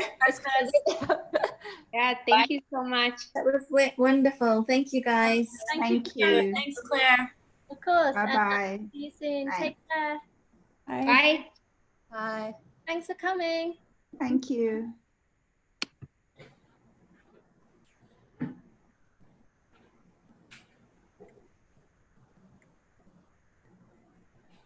All right. It's fun today. Yeah, good one. I think that lady is from Sydney. Oh, wow. How do we even get there? She did message me privately and asked me where's the cheapest place to buy watercolor online, and I just thought she was in the US, but Sydney, that's incredible. I wonder how she found the class. Yeah. I mean, a lot of people tend to find the workshop just through Eventbrite, actually, because I listed it as online event, and then when people search, it just pops up. Yeah, and then I think it's definitely interesting that there are people kind of spreading, especially at the current state of how like other parts of the US are also like I mean, it's sad to say that, but because the COVID spiked and then a lot more people are from a different state participating, I kind of see that as happening recently. So yeah, I mean, it's pros and cons. I mean, I don't want the COVID to spike, but at the same time, I guess it's interesting to know people from other places. Yeah, like the way I know Angelica is that we have now done a couple of classes on the West Coast. And then she just started messaging me and was like, oh, I'll come to your class. So it's interesting that these are people that I never would have normally met. So there's been some positives to it. Yeah, I think so too. It's like connecting people in a different way. Yeah. So like, I know we previously mentioned, I mean, last video that we were talking about how if we should do like a new painting class, and then I know we were brainstorming it, and then I never really followed up because I was trying to restructure our team to make sure everyone's like doing something they enjoy doing. So like I finally finalized the restructure of our team. So now I can move on and like really work on the new classes. So like last time we talked about of just having like people, I mean just having an image of someone else Yeah, instead which I of think will be fine as long as everybody, if I find the models that have the reference images, we could just have everybody send Venmo to that model. And obviously I'd have to speak to them first to find out if it's okay. yeah. Yeah. I mean, uh, it's just using models images. I think it shouldn't be hard to find. Like I can even have my team member actually just look through Instagram and try to find people as well. Yeah. Because if we're just using the image instead of having them live. And because I think this is also like, I feel this is more like a beginner's class versus like the ones that you go to, usually those like live. then they're not, the live ones aren't instructed. And that's the thing I have to figure out is like, I don't really know. We'll have to figure out, maybe it's a shorter class because I feel like 2 hours is probably a long time to work from an image. Yeah, I do think it would be shorter class. And I think it's a good thing that it's a shorter class. So like, because I don't think everyone wants to like spend like 2-3 hours on the painting class. So I think it's good. And then I think it's good because like if we focus on the image, it's more beginner, then it's more like anyone can participate versus if it's like you said, the live drawing. I know that for the live drawing, they keep moving and stuff like that. And then a lot of beginners, they won't be able to adjust to it. So yeah, so I think having like maybe two or three poses, like maybe we could still do a quicker one so people just get the hang of like getting the shapes. We could follow the format of what a life drawing class would be, but maybe just using 2 or 3 different images so that we start with quick ones and then move up to maybe like a 15-minute. That's usually the longest ones that they have, and I think that's a good enough time if you're working from an image to capture it. yeah, because I noticed how you I mean, from the ones that really stood out to me were the same thing, like the colorful figure drawings. I think it would be great if for practice, people start with just one color. Yes, exactly. And like you said, the different 15 minutes, but then with one color, and then you do it with 2 colors and then 3 colors. I think that would be like a really good practice. And then, I mean, it's either we work with just one image or multiple images. I think if it's just one image, it was like for most people, the first time they would probably mess up and they would probably look, you know, and then the second one, the third one, it will look better if we work on the same image. I think that we can definitely just go with the flow and see how most people do it, how most people draw, and we can see if we do want to bring in more images. I mean, I think we can also have the images like with us available, and then we'll just see if we need to pull out a different image.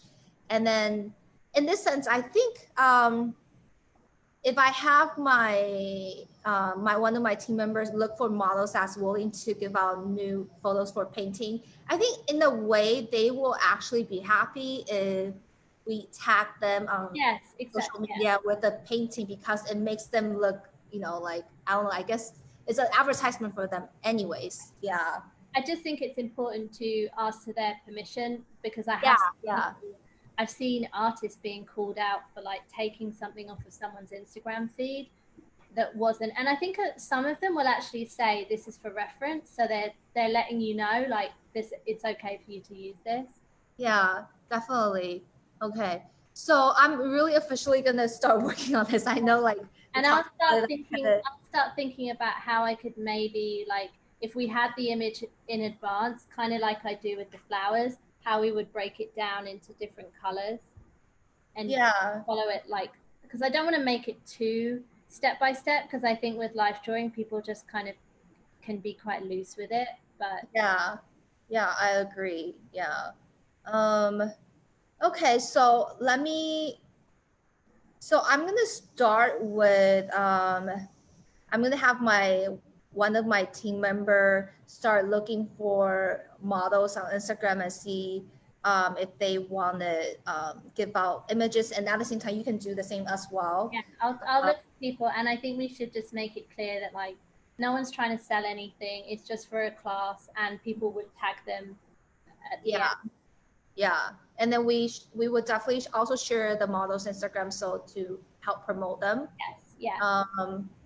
Yeah, and then I already have your artist information anyways. Wait, do you want to update your artist information? Because from a long time ago, you mentioned that I actually took your bio from your website, and then you mentioned that you wanted to update it. So I'm not sure. Yeah, so I'll send you. I'm actually finishing my website this week. So once I finish the bio page, I'll copy and paste it and send it to you in an email because it's slightly updated now and it focuses more on like the art rather than my school and stuff like that. Okay. All right. And yeah, if you just want to, I think just reword, instead of saying elderlies, I think it's just saying. Yeah. I actually didn't know that. I mean, good thing for, thanks for letting me know. I didn't know that. I just didn't want anyone to be like, if you're not elderly, then you won't get it. And it's only because I was looking at the Instagram that I saw that it could, some people are in a care home because they might have other issues and it's not necessarily age related. Yeah. I think it's fine. People probably don't pay attention, but with everything going on, I just don't want anyone to call us out. Yeah, I mean, it's good that you pointed it out because I think most people wouldn't know what's going on. But then I think it's a good point that you're pointing out because like I didn't even know that. Like I thought care home is only for elderlies. Yeah, so no, it could be. I think, yeah. Yeah. Okay then. Cool. And then we have this again in 3 weeks. I forgot. It's on the calendar. Let me see. I think I might have changed it to every 4 weeks instead because I was assuming that we are gonna start doing the nude one. Mm-hmm. So because resend me the invite because I think I accepted the 3 week one and for some reason it's not updating to the 4. Okay, yeah. Give me a sec.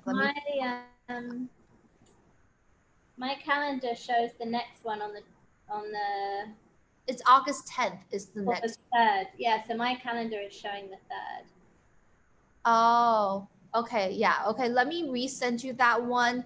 The reason why I changed it to every 4 weeks because I was assuming that we are gonna also start the new one. Yeah. And then for you, then it will be more like once every 2 weeks in a way because for teaching wise. Yeah, and that's good because it gives me time in between when I'm trying to look for a job, which I need to do at some point. Okay, then I will definitely send you a follow-up email this time. Yeah, things just been crazy. Yeah, it's been crazy. I just don't know where the time's gone this year. I know, it's already July. I can't believe it. Yeah, and then honestly, I want to travel. I want to go back to California to visit my mom. And then at the same time, I'm like, but if I go, at first I have to quarantine myself. Even though right now they don't require that in California, if you travel from New York to California, you're not required to quarantine yourself. But for me, I feel like I should because I don't want to pass anything to my mom. I know I'm healthy right now, but I'm just talking about what if I catch something in the airport or on the airplane, I don't know. And then, but at the same time, that means if I quarantine myself for 2 weeks, and then I stay there for another 2 weeks, that's 1 month. That's a long time.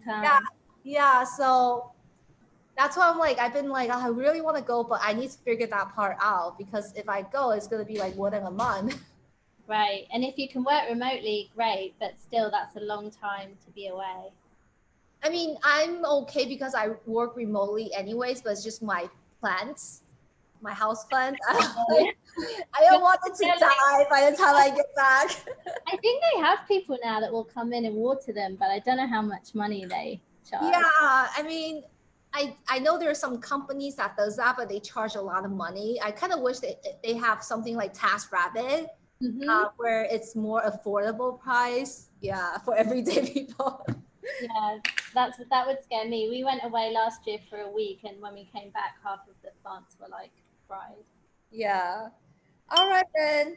It was good today, and I'll see you soon. And I'll email you. Okay, thank you. Bye.